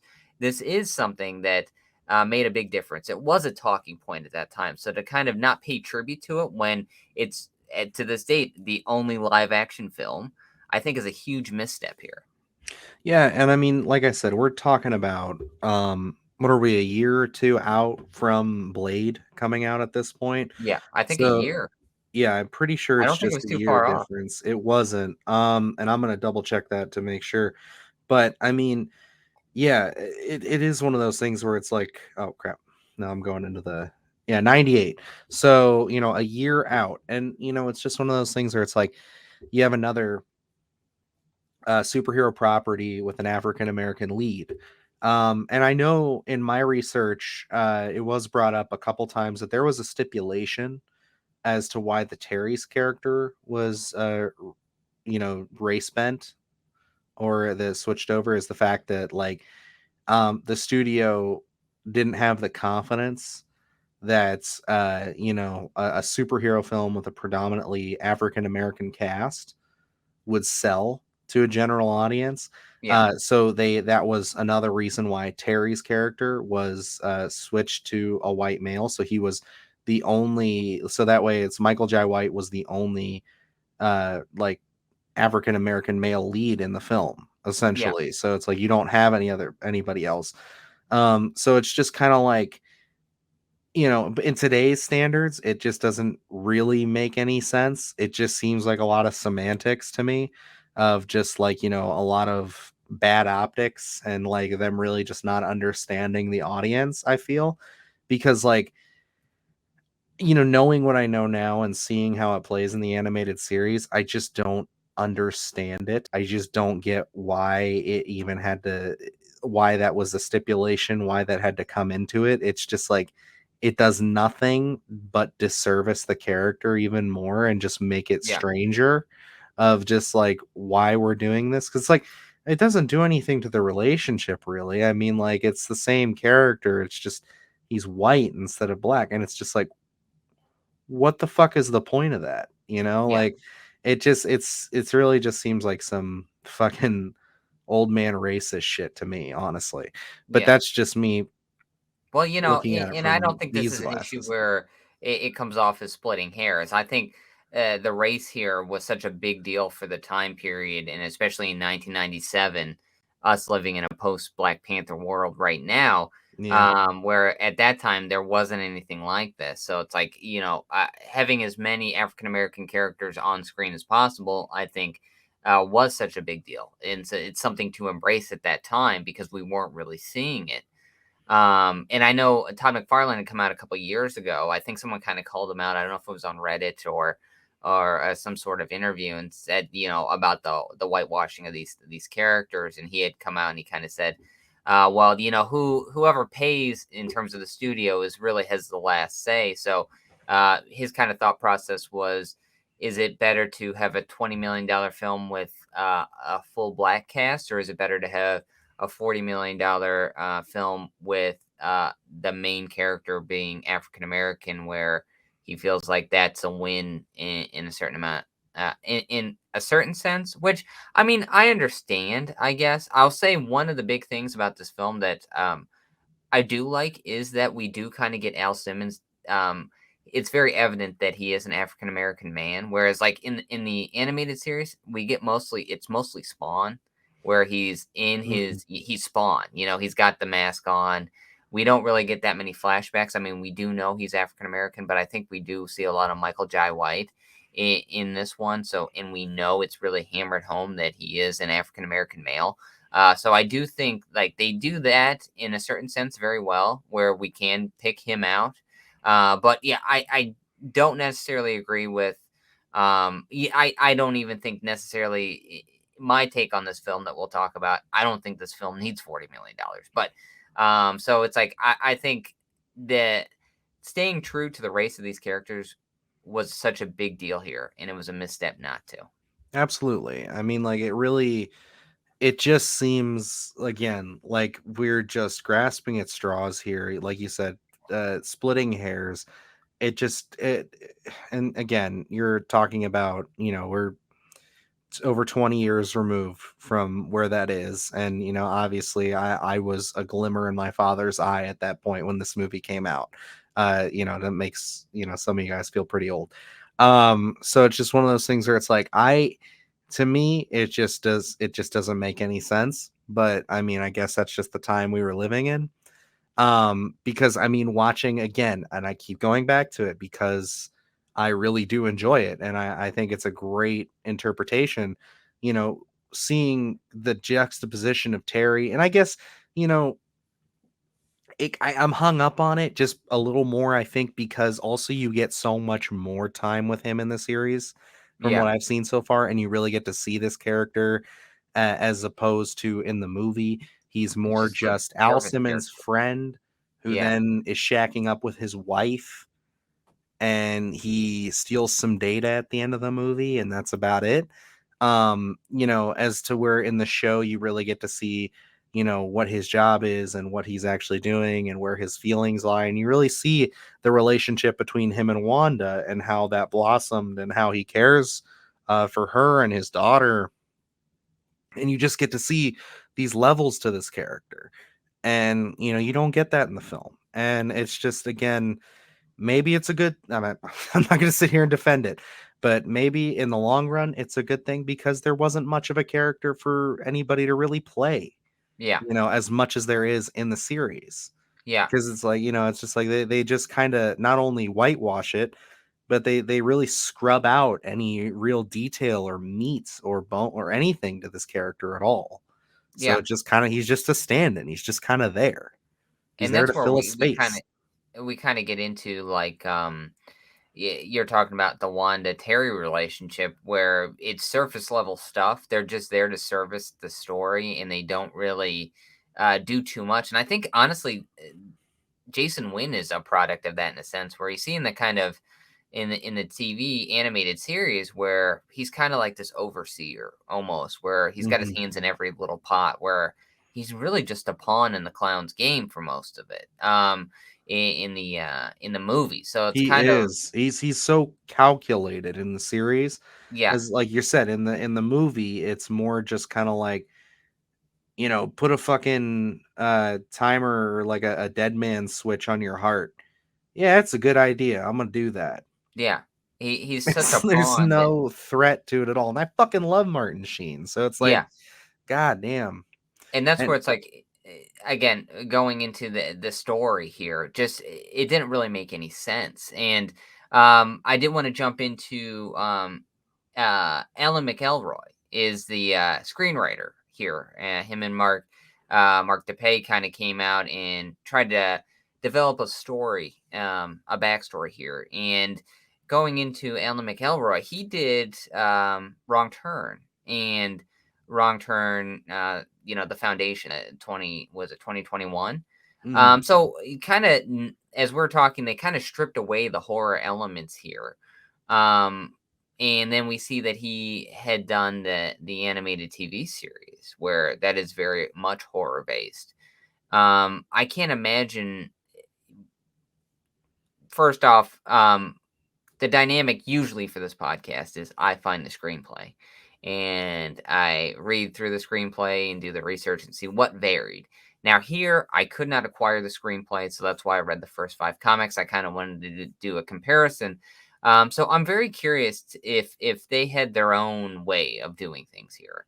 How dark of a tone would that original screenplay have been? Like if they just said, Alan, go in this room and we're gonna give you 2 weeks, whatever it is, try and come up with a first draft of Spawn of how dark this could have went because those Wrong Turn films, they have dark tones to them. So it's like Oh yeah. he is well versed in that horror realm. So I really would have liked to have seen what he would have come up here with because his track record does speak. Yeah, and I mean, like, I think that he's definitely somebody who's had highs and lows, as most people in Hollywood have.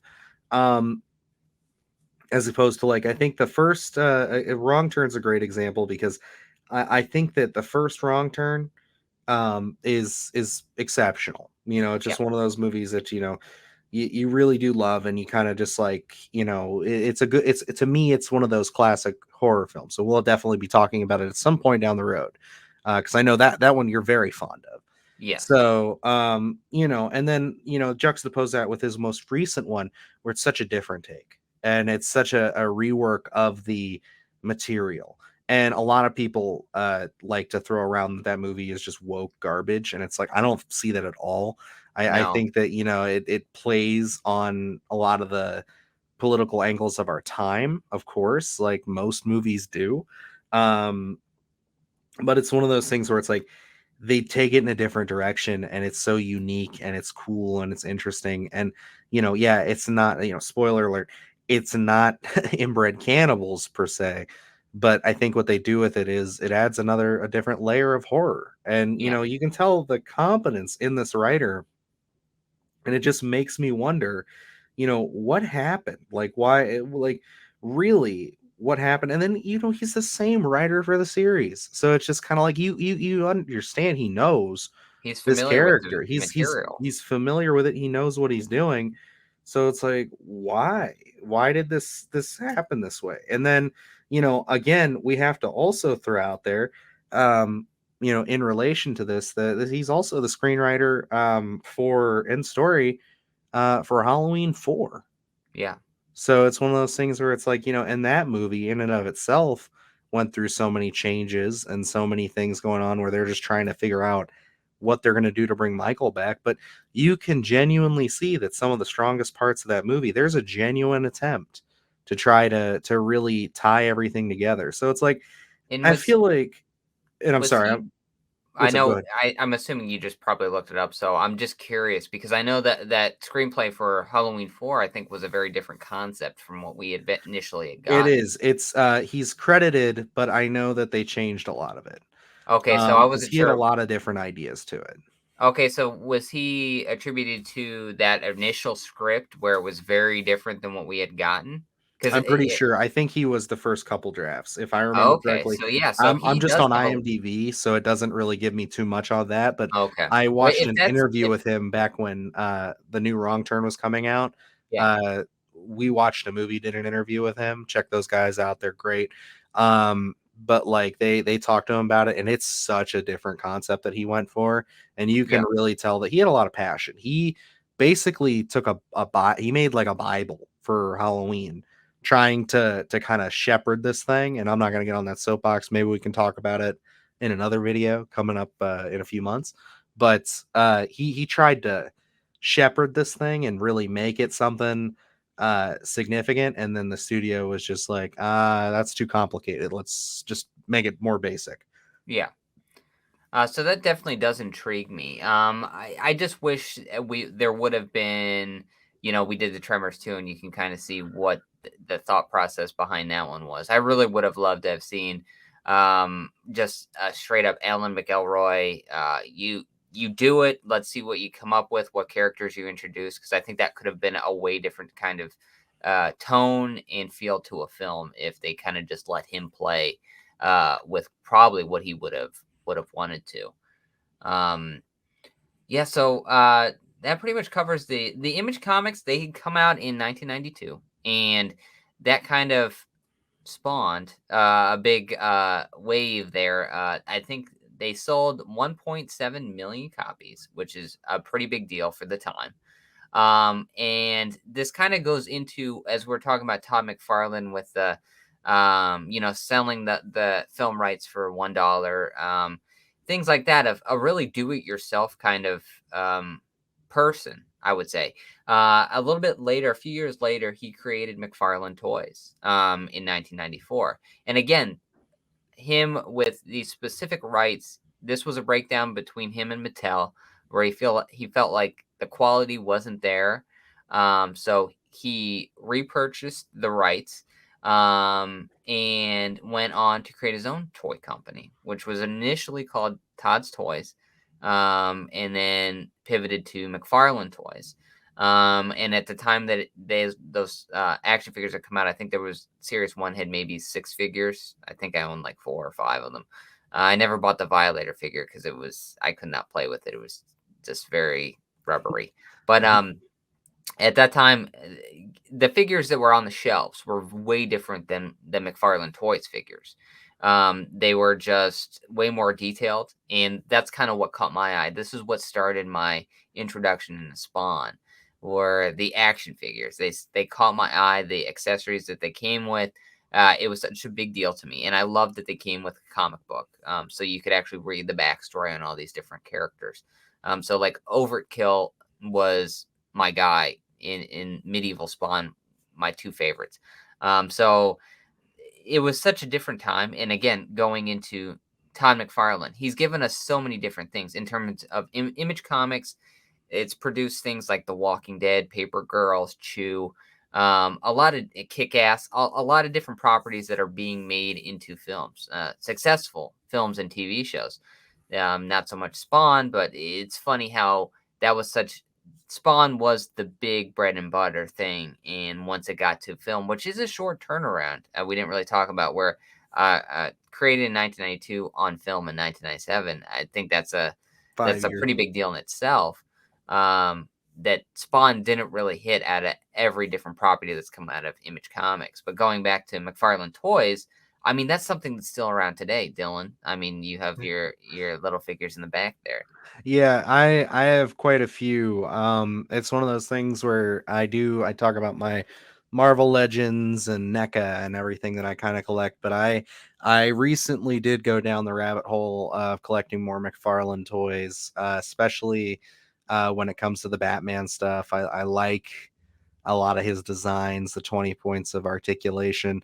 I think that there's definitely critiques I have, but the fact of the matter is that I watched an interview with a guy named Shartimus Prime and him a couple months back.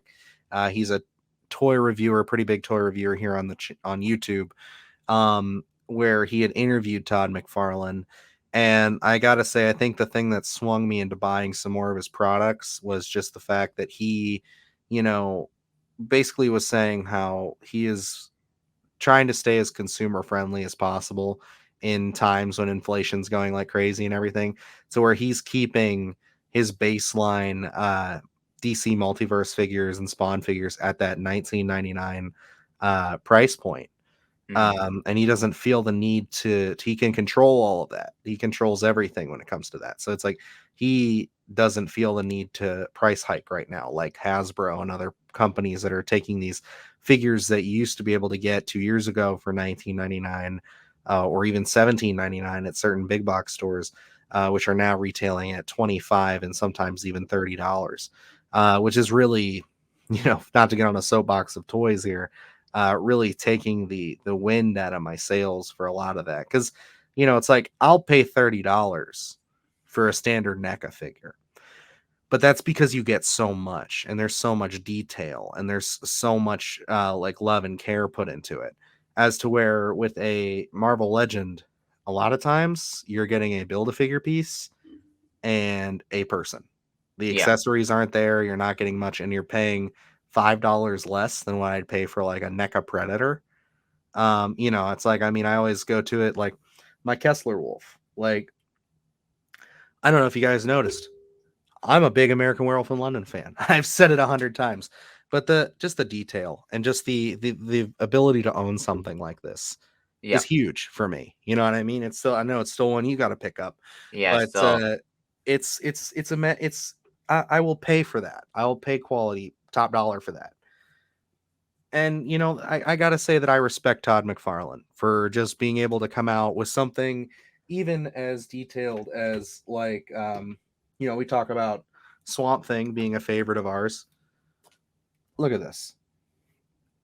I don't know if it's showing up the best on this camera. It looks pretty good. Yeah, but like the detail, he's got a switchable, posable arm where you can put just the other hand in, or you can keep it with the stabbing arm. But it's gorgeous. This is one of my favorites from him. If I sold my collection today, I would be keeping this one for sure, just because I think that he fits in so beautifully with a lot of my other stuff that I collect. And the fact that he's trying to be, consumer friendly, I appreciate that. I really do, because I feel like we don't get a lot of that with these bigger companies. And the fact that he has the control of that, where I'm gonna spend my money, like honestly, I'm a big proponent of voting with your wallet. And I went off the deep end and I assembled a Justice League for myself. I got some villains, I got some other things, and I got a display working up for my DC stuff. And I like DC, I do. But I am more of a Marvel guy. So it's like the fact that he was able to swing me so hard, and even though I didn't know jack about Spawn, I bought a Spawn figure. Not the Spawn, not Spawn himself, but there was a character that looked pretty sick. I remember I sent you a Yep. picture of him. I forget his name, but he's awesome. I like him. He's sitting on my DC shelf as well. So it's like I appreciate that, and I think that like if that's something that I can highlight and end my little soapbox here about action figures is just that I appreciate Todd McFarlane for doing that and standing up for the little guys and just saying, collecting is about fun and it's about passion. It is not about raking in the big bucks when you can. And going into the action figure realm, where it's like buying that series one of Spawn, I believe it was like each one was like $5 or $6. So it's like I've seen this kind of price points for these action figures grow from 6 to 10 to 12 to 15 to 20. Where we just get higher and higher. But honestly, McFarlane Toys was probably the big company that was attributed to these very detailed figures. And you're talking about NECA things. I remember being younger, and really the first thing I had ever seen in terms of horror figures being on the shelves were those Movie Maniacs. Yep. And it was like, you haven't really seen anything like that before, where you could get the oddball action figure of Michael Myers or something, but they were never really that well done.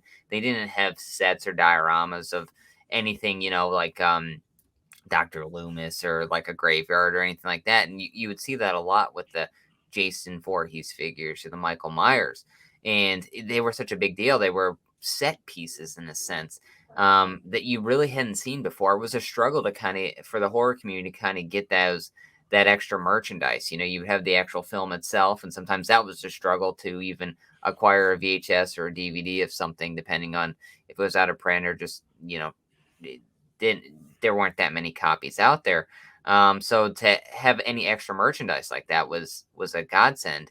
So now we're sitting here again. We're talking about Marvel movies. We're talking about NECA figures. Where I honestly I feel like Movie Maniacs was such a precursor to the NECA realm that we're in right now, where we get the Kessler Wolf or all these random Reanimator figures, My Bloody Valentine, things that you never would have imagined to see coming out that now are at our disposal, that we kind of have to budget our money to figure out which ones we're going to buy, where before it was like, hey, take what you can get, because there isn't that much merchandise out there. So like Todd McFarlane, whether you're a Spawn fan or not, has had his hand in a lot of these different pots that you probably wouldn't even think until you do the math. Because again, Spawn, we had a lot of these, Superman, Batman, Captain America. Spawn was a very different character for the early 90s. And I really think that kind of turned it on the superhero genre on its head, where it's like, hey, we have these anti-heroes. They can have this dark side to them where it's not all just do good, where Spawn is kind of always battling those inner voices of good and evil. I think Todd McFarlane was very much a pioneer in a lot of different senses here. Creating your own comic book line, creating your own action figures that kind of have had this ripple effect into a lot of things that we see today and the kind of culture that we're in today. I agree. And I think that, he had to take the baby steps. I guess you could say he had to walk so that NECA could run as far as getting into their ultimate line. Because like even when NECA started out producing horror action figures, they were, solid legs, not very posable, some movable arms, movable heads, a couple accessories here and there. But now what they've grown into with this ultimate line is it's insane. Like, I mean, just the amount of accessories you get with this stuff. And like, I mean, the Kessler Wolf has just so many joints and things that can be moved. All my Jasons and stuff have so many things that are just like, it's amazing. I mean, I have, two Kurt Russell figures from my favorite horror film ever, and I'm about to get a couple of the creatures from that, and probably more, as well as not to get on a soapbox, so that we'll move on to our next segment in a second, but our other SDC C exclusive figures that they should be shipping anytime soon. I I know they think said so. I they know I got an update a month and a half ago or something like that, I thought. yeah, because they said they'd be shipping after Comic-Con, which was a few weeks ago. So Yeah. I'm hoping that we'll get a move on that. We'll definitely probably hit you with a review on that one, because Oh, I do want to definitely. start reviewing some NECAs on this channel because I love them. Yeah. We have And enough of them, so it's like, might as well, right? yeah, I But mean, yeah, go go ahead. ahead. No, Okay. no, you go. I was just gonna say, yeah, we each bought two, so we'll keep one in box and one for the enjoyment. So yeah, we'll definitely have some fun with that.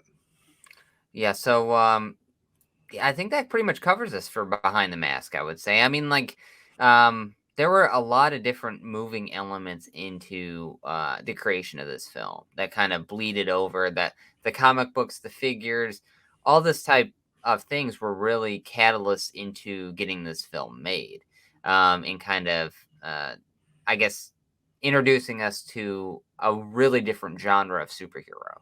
That we didn't necessarily play out as well as we thought it was going to, but coming into those formative years, 1992, 93, 94, man, what could have been? And again, this is what this podcast is, missed potential. But Absolutely. I think we can move into our next segment here. Yes, we're moving into You Are All My Children.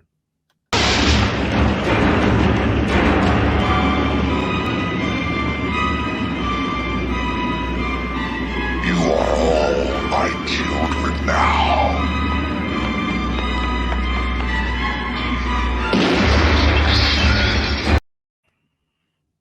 So yeah, this is basically just our cast and crew segment. For those who don't know, for those who do, welcome back. And so we're going to be kind of discussing. I would say for this, probably focused more up on the movie. I know we can talk a few people from the series if you'd like to.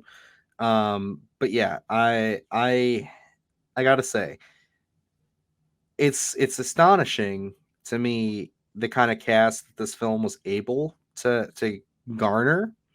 I think, because I mean, like we've talked about him quite a bit. I think John Leguizamo, he committed hard for this one. Yeah, There's a lot of crap that he I had to think go he's the through. all-star of this film. He is. He definitely sucks up a lot of screen time, and I think that he is the one that I want to highlight the most in this section personally. But if I had to give my 2 cents, Michael Jai White, I appreciate a lot of his work. I mean, I remember him from things like Universal Soldier. And then we're talking about another film that I really enjoy. I know you do too. Dragged Across Concrete recently. Oh, He had wonderful. a great role in that. And I just think the guy, he's definitely one of those character actors that pops up here and there. He's in The Dark Knight. I mean, he's in there for a brief minute, and it's like he's got one of the most memorable scenes in the whole thing.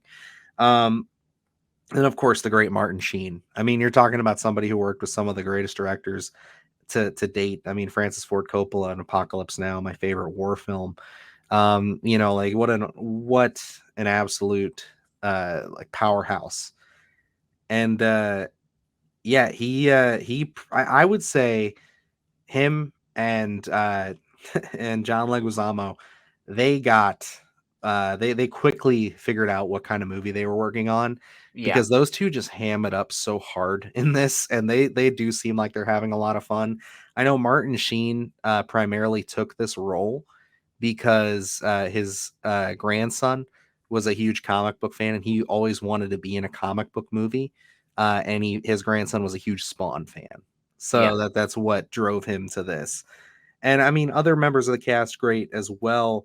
As you're going down there, I know this Nicolo Williamson, a very classic actor. I know he was in Return to Oz, Excalibur, and just one of those things where it's like he's apparently was just like somebody, like his voice, because he narrates this movie, yeah.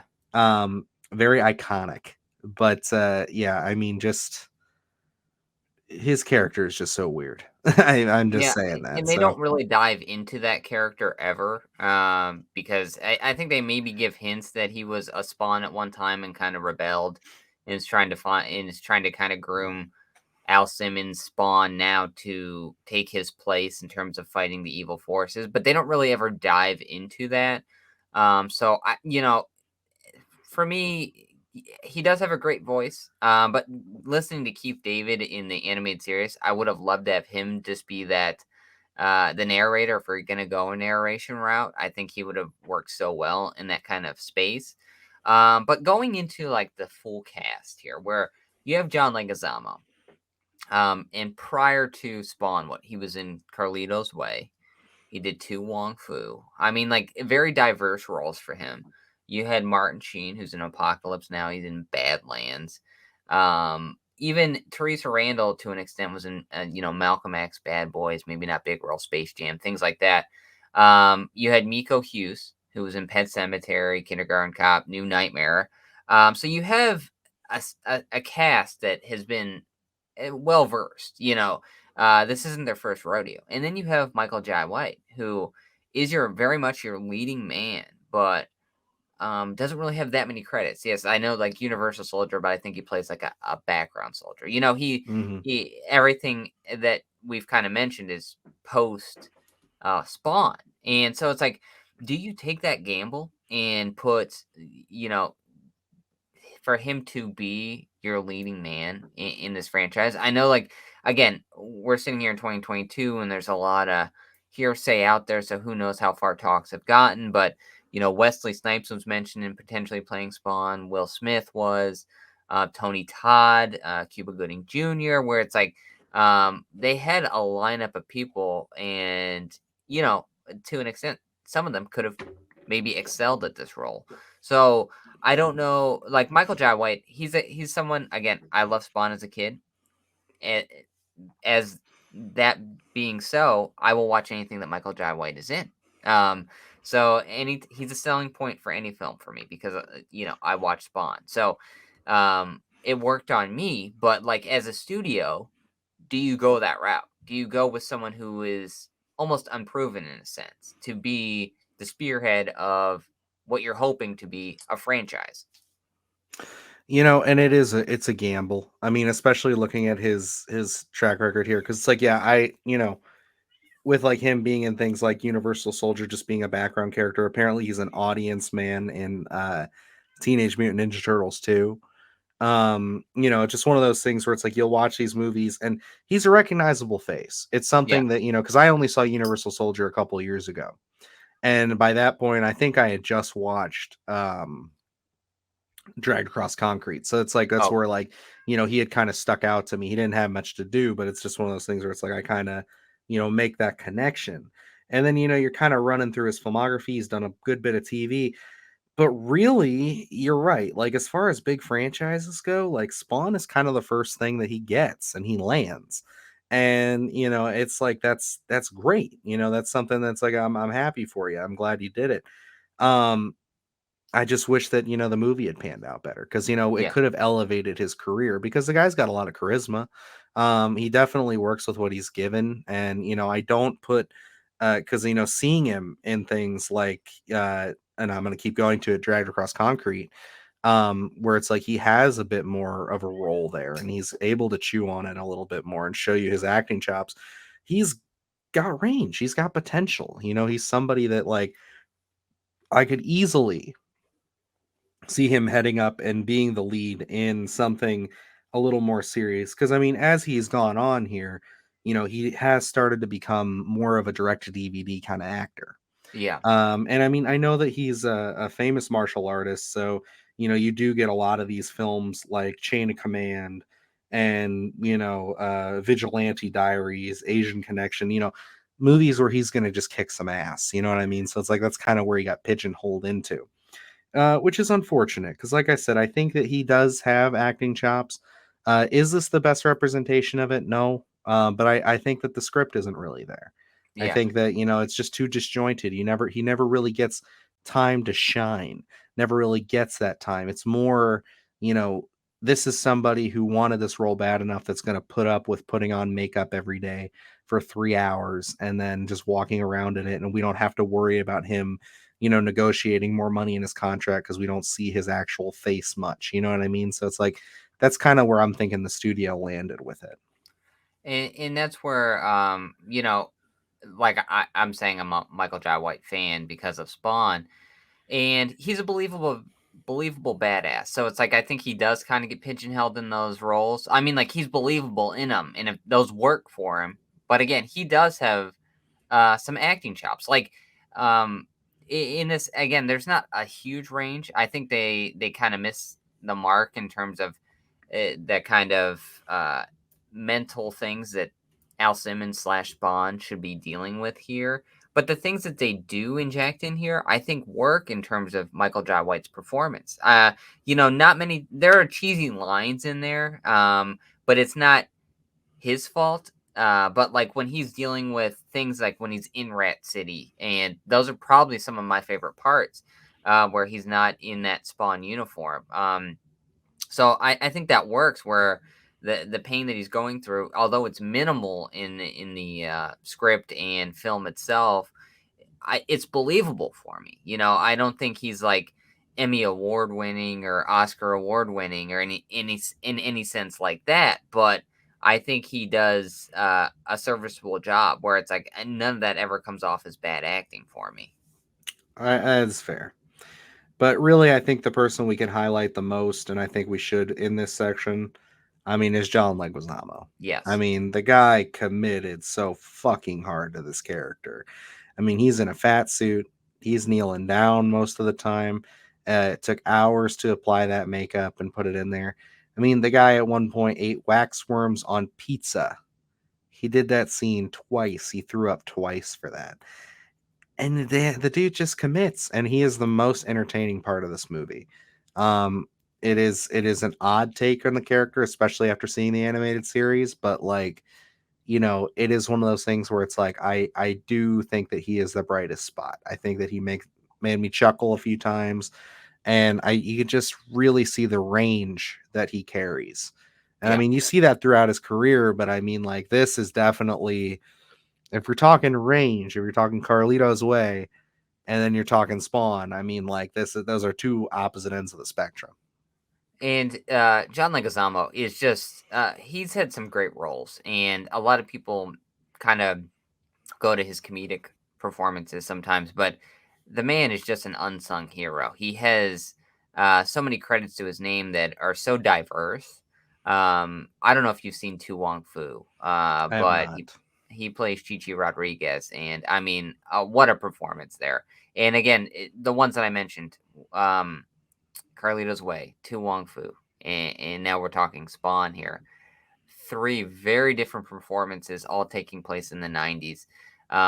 It's just something so unique. He's such a unique actor that I think even now, even like going into this thinking, who could play the clown character?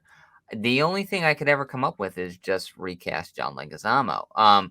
It's like one of those things where he's not dark like in the TV series. They wouldn't let him go that route with it, I don't think. But it would be very interesting to see them let John Leguizamo take the reins off and go as dark as he wants to here and see what he comes up with, because he does have those elements, like in certain instances when he's talking to Jason Wynn or when he's talking to Spawn, you can kind of see those elements, humor mixed with the madness, and he can't fully commit because that's not the route that they were going, but it's in there, and it's like it's very interesting to see him just play it. Just he's walking that line. I would love to see him step over that line and see what he comes up with, because there's so much talent there that you can tell he was kind of hindered in a sense to kind of fully commit to it. No, I agree. I would like to see him reprise this character. Do I think it will ever happen? Probably not. No. But it's just one of those things where it's like he really is setting the stage for the next person to fill that role. They have a lot to live up to, even though the film isn't that great. Like that performance and just the way he really embodied this character and went all out for it with the makeup and the performance and everything, it just it leaves a lot to live up to. Yeah. And it is probably one of the biggest pillars in the film for me. Yeah, I think he's the biggest selling point. Whenever we talk about this film, I'm always like, yeah, well, the film's not good, but Leguizamo in this is on another level. It's like I'd always recommend that performance for someone just to sit down and watch it because, again, probably what a mess the script is probably came out to be. For him to pull out a performance like that really shows what kind of actor he is. I agree. But I think if that wraps up our segment here for the cast, I don't really think there's anybody else we could really touch on too deeply. Again, brightest spot I'm going to give is Keith David in the animated series. I think embodies Spawn. He is my Spawn as far as like watching the two things back to back. So I kind of talked about that a little earlier, highlighting his performance. So I would say he's definitely His voice really embodies it. commands, it's After terrifying. watching even just 6 episodes, like if I'm listening to Spawn or if I go to read a Spawn comic book, his voice will be what I hear. And Yeah, he's is the there some default setting, bias? Is there some bias? Of course there's some bias because he is and in rightfully so. my favorite horror film of all time, The Thing, which is actually the clip that we're going to be using for our next segment we call Creatures Features.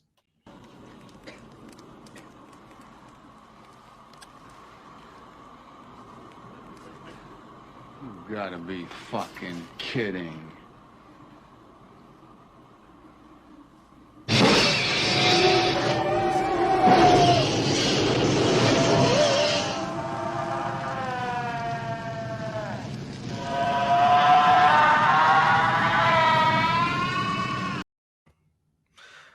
So yes, with this film, effects.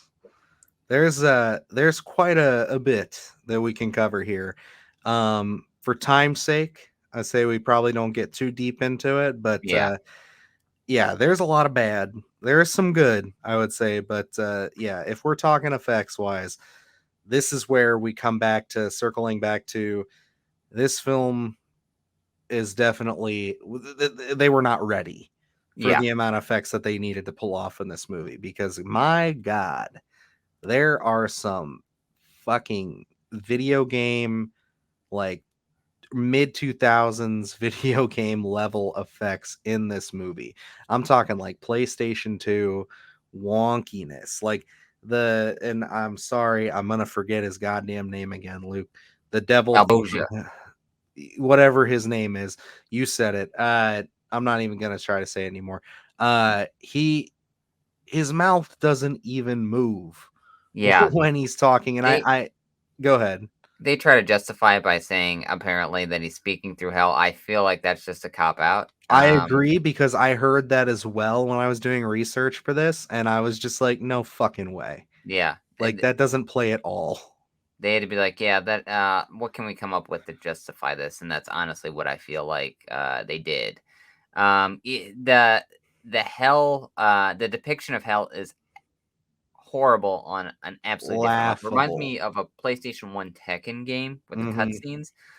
It's just so bad. Again, I think we mentioned it earlier in the episode where the original depiction was just going to be a dark room, and I think honestly that's what you should have just went with. If you were going to see that, I would have been like, let's just make this into a dark room. But reportedly, I think the effects were being worked on up to 2 weeks to the release of this, so it's like. Maybe they didn't know it's like a silver bullet scenario. We don't know what we're working with until we have it, and by then it's too late. So we just got to make do. Because the hell scenes, if you're not already out of this film, by the time we really get into hell, I mean, it's hard to really get behind. I agree. I mean, that's really where things are gonna make or break this movie for you. Because like you'll get into that and you'll just be like, dude, what the fuck am I watching? Because it's just like those are not sold well. As far as positive effects I can give you, I'm gonna say John Leguizamo was the biggest one. The clown looks great. I think that he fits really a great look. I mean, it's not the depiction that I'm growing used to with watching the animated series, but he looks fantastic and To he even plays it bring really it well. from the comic in onto live action film like that is a big accomplishment, I think, to even because looking at the comic, you're like, how do we even bring this onto film? So to even get in the ballpark, I think is a big accomplishment. I agree. And I think that like this the fact that they were able to get it with such accuracy and such, care and level of detail is why he's probably the biggest highlight for me. As Yeah, far as Spawn goes, again, I have issue with how much we see Michael J. White out of the mask. yeah, And it just to me, it's just like, I commend the man for going through so much makeup and everything. But like for me, even being an outsider to this, this property, I associate Spawn with the costume and the mask and the cape and everything. And the fact that you didn't have the mask nor the cape on him for most of the film did not feel like what it's being advertised. I mean, we look at this background right now with this poster. Like that was the advertising. And he hardly looks like this ever. yeah. And it's just like it just undersells it to me a lot. Yeah, and I think for me, it, I like that he's out of the armor for a decent amount of the film because again, we're trying to tell a story, and I don't mind the effects of Al Simmons. The burnt, I think is okay. It doesn't take me out of it as in terms of effects that are like, ugh, that looks horrible. So I think the practical stuff here tends to work way better than again the CGI. The CGI just gets so outdated. I don't even know if this was looking great in 1997, to be honest. But um, I think a lot of the practical stuff here works. The Violator stuff, I think, when it's practical, works as well. So I think they had a good handle on that. It's just it loses itself when it's that CGI stuff because they did not have a handle on it. So it really just kills the film. And there's so much of it throughout this film that that's what really takes you out of a lot of these scenes. And for perspective, just so you know, granted it had, maybe $40 million. I don't know. You said this movie was made for 40 million Yes, started around with 20 million, and then they were very happy with the way things were going, and they pumped in another 20 to 25 million for effects. for $20 million more. Um, which when we're talking about movies and things, that's not a lot. Uh, you know, 1993 we have Jurassic Park. And that's And industrial light and magic, isn't it? yep, and those effects hold the fuck up. Yeah. So it's just like even today, that T-Rex escaping the paddock scene is so goddamn impressive. So it's just one of those things where it's like they just did not have it.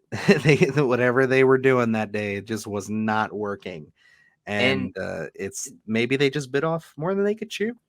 there is a mini documentary. I think it's about 21 minutes. It's called The Making of Spawn, and they kind of really dive into the effects portion of the film. It's actually on YouTube. I'll post a link later on in the week in case anyone wants to take a look at that. But there is an effects artist in there that talks about a lot of the stuff that they were doing on Spawn was unprecedented. Stuff that they did not have a guideline to, things that they didn't even have a game plan for, that they kind of really had to create that blueprint. So Spawn really was that kind of, I don't know how we're going to achieve this, but we have to for this film. So it was kind of like one of those things where I don't know necessarily that there was that confidence going in of, yeah, we know how to do this and we can do it great. I feel like it was one of those scenarios where this is what we're filming and hopefully you guys can figure it out because this is what we're filming, so and I think some of that does kind of come through where it's like we need Spawn's cape to move and be have a life of its own. And um Industrial Light and Magic, I think, is responsible for some of the latest Marvel movies. So it's very interesting to kind of see that where it started and where it's at now.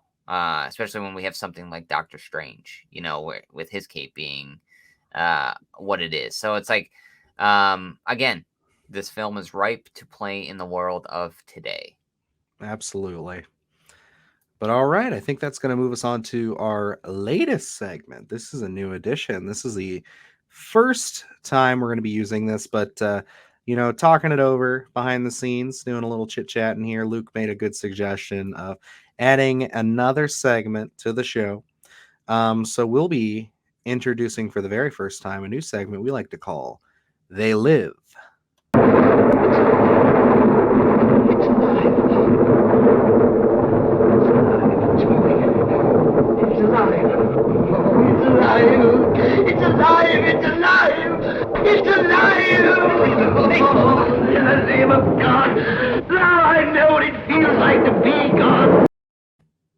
I know, I bet you guys thought we were gonna play a clip from They Live, but we got you. There we Son of go. a bitch. Yeah. Luke, Averted go ahead. expectations. This is your brainchild. This is something kind of more your wheelhouse anyway, in the sense of the research that you do. So why don't you introduce this segment? Let us know what we're doing here. Alrighty. Well, after the last few episodes where we talked Tremors, we talked Predator 2, and we sprinkled in a lot of, well, I know I did, coming up with these things where it's like, oh, well, maybe they could have done this and this would have been a better story, where you always see this potential. And yes, there may be a segment coming out later on down the line where it's a show dedicated to things like this. But right now we have a segment in the podcast where it's maybe changes to the story or the potential that was never fully realized. And again, Spawn is the epitome of that. So it's like going through this, reading the comics, watching the animated TV series, you see characters, instances that were never capitalized on in the actual film itself. So I thought maybe we could have a little bit of a discussion of maybe things we would have liked to have seen, characters that should have shown up, what kind of tone maybe they should have went with. This would have been, if we have creative control, what would we do in this film? So Dylan, I know now you consumed the film, the animated series, but you didn't really come up with too many different things. No, you see, for me with stuff like this, I like to really one of my best ideas, I would say, are things that like I kind of can really sink my teeth in, that I'm familiar with. With this being such a fresh take for me, it's tough for me to really wrap my brain around how I would accomplish something like this. Yeah, But in general, I think looking at both depictions here, what we've seen, and kind of where things are going, I'm really hell bent on seeing this, if we were to take this into a live action approach, as doing a series. I think that there's enough lore, and I say like the material is so daunting with just how much there is, that it would play best as a series, maybe like a 4 or 5 season series of just 10 episodes on a streaming service like an HBO Max. Go hard R, pull in a good cast. I know Jamie Foxx has been thrown around, as talking about him playing Spawn. I think he'd be great.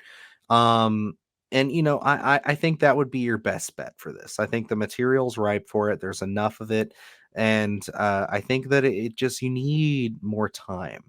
If there's anything that I've learned from watching this movie and watching this series, is that the more time you have to kind of let things linger and spread out a bit, the better the material is served. yeah. So that's the best I could give you as far as my contribution to the series. But Luke, I want to hear what's your idea here. What do you got for me? Well, I didn't come up with necessarily a full-fledged idea. I think maybe we could save that for down the line.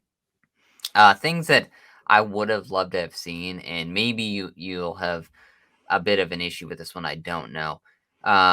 Again, I liked that we saw Spawn outside of the costume, and in the film when he gets his armor, and it hardens and everything, it's played very, very quickly, and we don't really put an emphasis on it. So for me, I really would have, in going in back into the film, I would open up just as he gets set on fire and everything, and then he's dropped from hell into Rat City.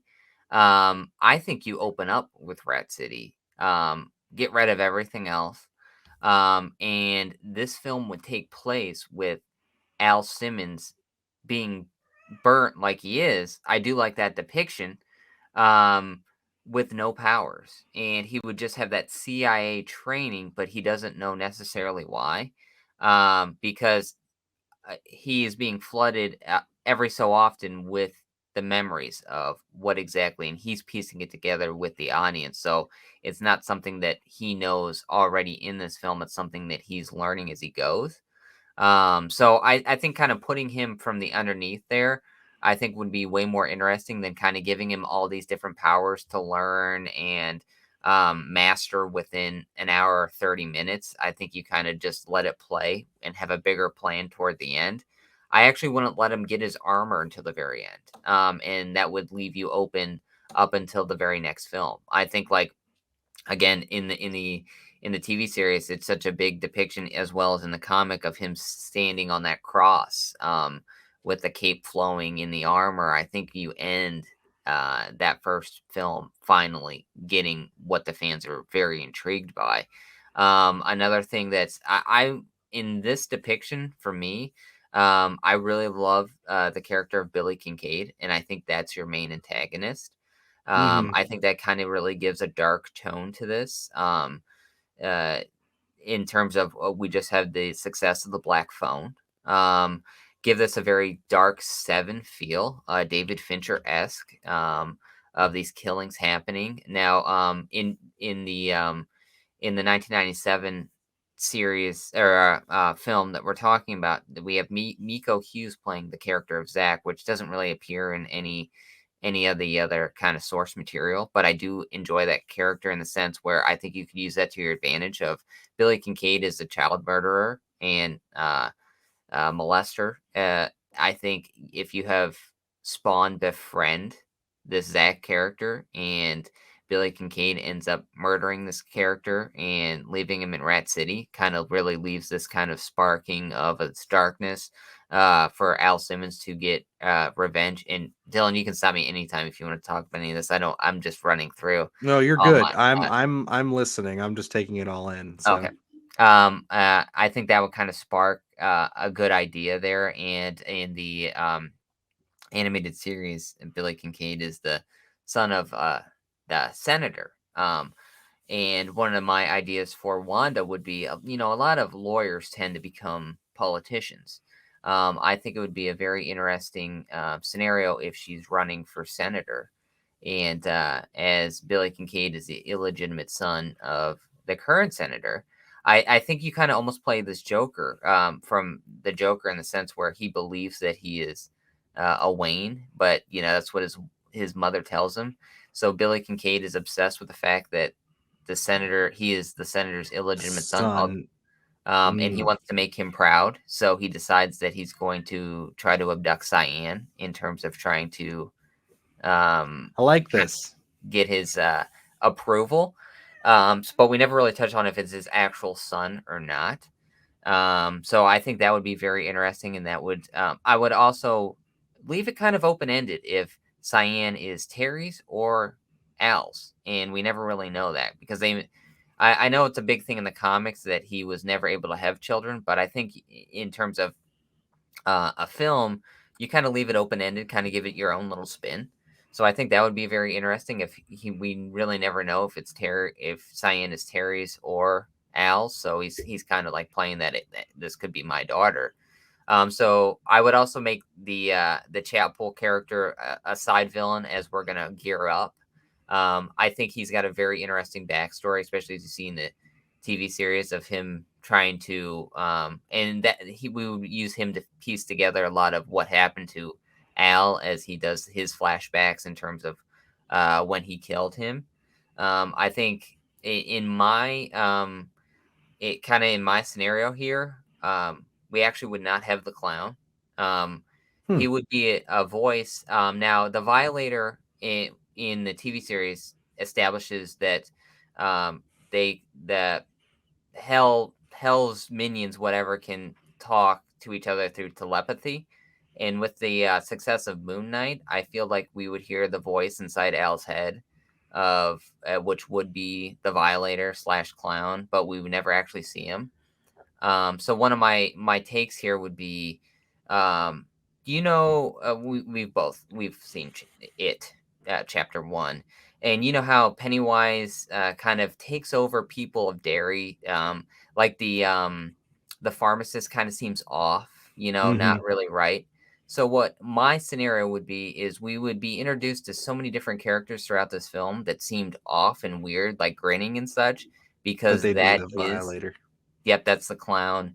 Just, as, we wouldn't actually see the clown, but he would be there present, and you, as an audience, you'd have to pick up on that.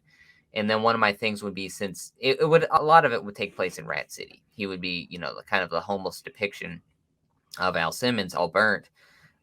He would also find solace a lot of times. He'd be drawn to a church where uh, uh, a preacher would kind of take an interest in him, try to help him, try to guide him, but he wouldn't be interested at first, but then would, kind of warm up to him.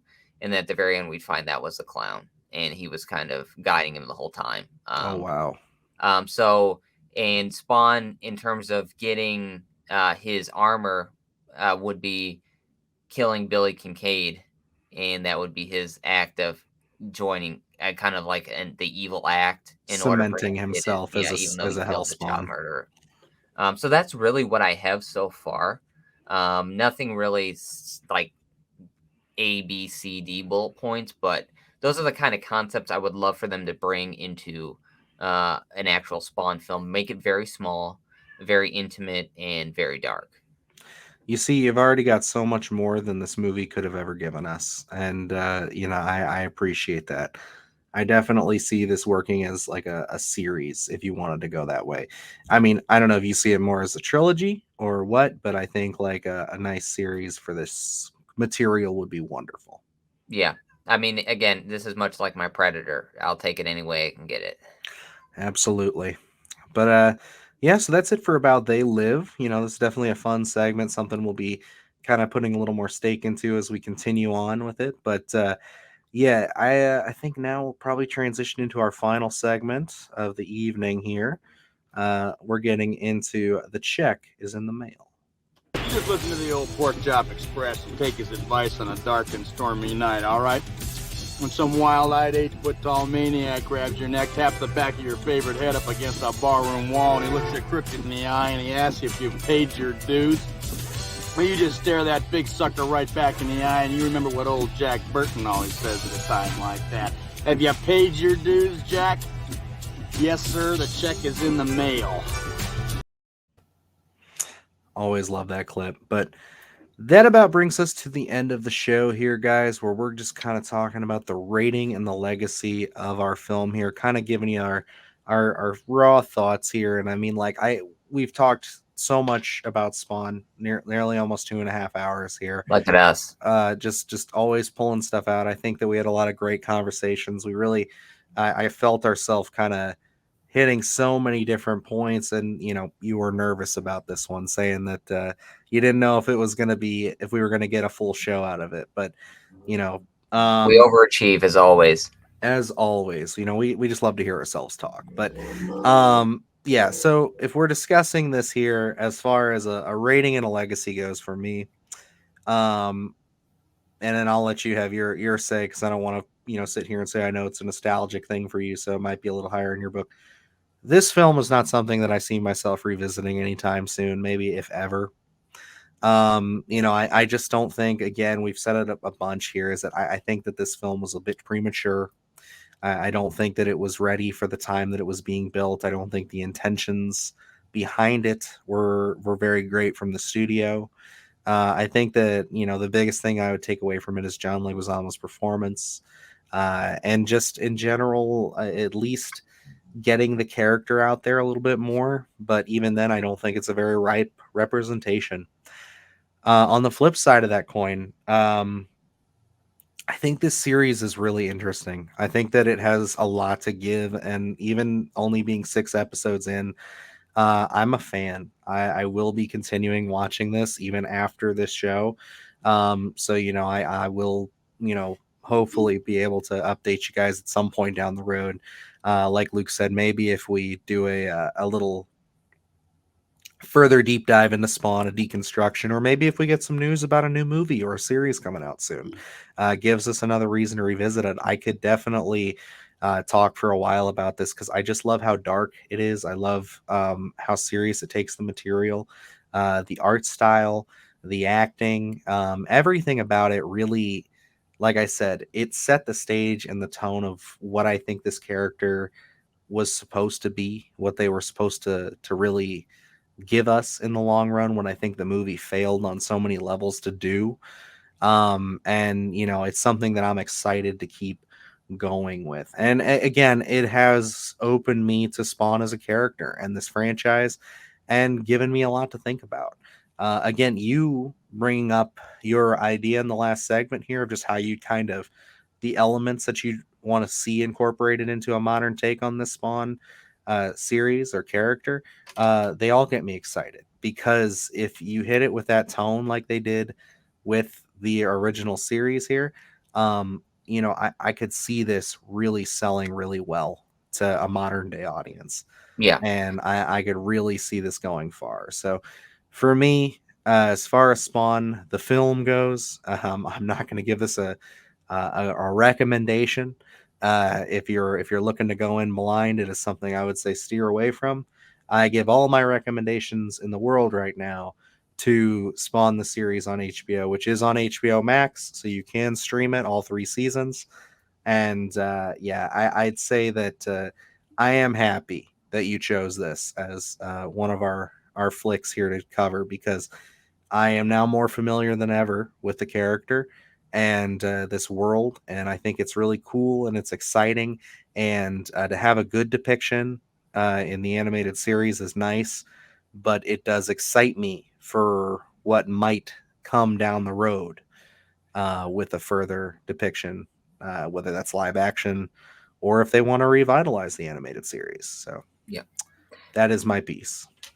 Yeah, for me, I will say that Spawn, the film, is a very much nostalgic film for me. So, but even being that, I only watch it every few years because it's not something that I can turn on as comfort food at all. I will watch it for the Leguizamo performance because, again, it amazes me what he brings to it when the film offers almost nothing.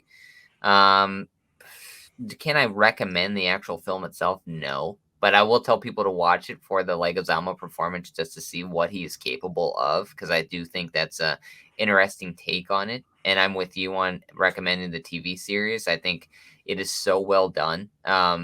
Even on rewatch value, I've watched it a couple times, and it's something that still intrigues you from episode one. I'm like you. I rewatched season one here for this in preparation for this podcast, and it was one of those things where I accessed it. I do have the DVD version, but I accessed it through HBO Max, and it was one of those things where I found myself watching one episode and then letting the other one run, and then letting another one run, because it's so intriguing.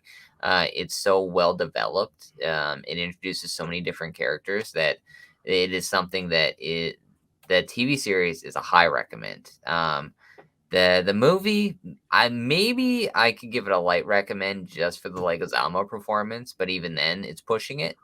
Again, the legacy that Spawn as a whole leaves is just so ripe, so much to do here. There's been always a long-awaited Sam in Twitch TV series. It's never gotten off the ground, but I think even in the TV series, I think people are very intrigued by them, and I would love to see some sort of either live action or another animated series involving them. Even just the characters in general from Spawn, it's such an expansive universe that you could have so many different TV series properties going at the same time that don't even intertwine because there's so much there. So I think there is a lot to visit in this world, whether it's the comics, the animated series, even collecting the action figures. I think there's just so much in this universe to play with. And up until right now, there's really nothing that's been capitalized on. And maybe that's because of the 1997 film, where a lot of people, maybe the properties become radioactive in a sense. But I hope that now more than ever that society and general audiences are ready to kind of dive into this dark tone dark take of a superhero and to see what comes of it. So I think they're, in 10 years, I hope that we're sitting back saying, oh man, can you believe this all came out of the Spawn universe? I've been waiting for that. So I don't have high hopes, but we'll wait and see. 100%, my dude. But yeah, so that about wraps us up here for Spawn.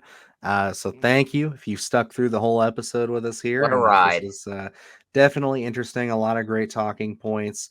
I mean, it's a unique concept, man, and I think that Todd McFarlane should be proud of the work and everything that he was able to put into this because it shows. I just think that the adaptations, again, have not been the kindest to it as far as live action. But with that series, man, I think that's the best representation he's got as far as an adaptation goes. He should be proud of it. And again, I'm excited to see what they do with it going forward.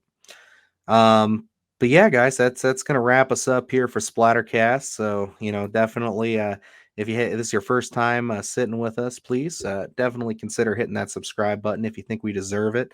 As well as follow us on Twitter at SplatterCastPod to keep up with us and kind of see what news is coming through. We're always chit chatting it up on there, talking about new things, posing questions, all kinds of stuff. You can follow us there for all of the latest updates. And yeah, you can also find our episodes if you're not watching us on YouTube or listening to us on Spotify, Apple Music, Stitcher, Amazon Music, and anywhere your podcast streams. So, yeah, Luke, any closing thoughts for the audience here? Nope, just keep up with us on Twitter. I mean, Dylan has some interesting takes on there, so do I. So we're always generating Oh, the thank you. conversation. Yeah, and then be on the lookout for a couple of new properties probably coming out of the Splattercast overseeing umbrella there. Our little domain here. Yeah, absolutely. We're working towards some goals. Got some big moves coming up in the next few weeks.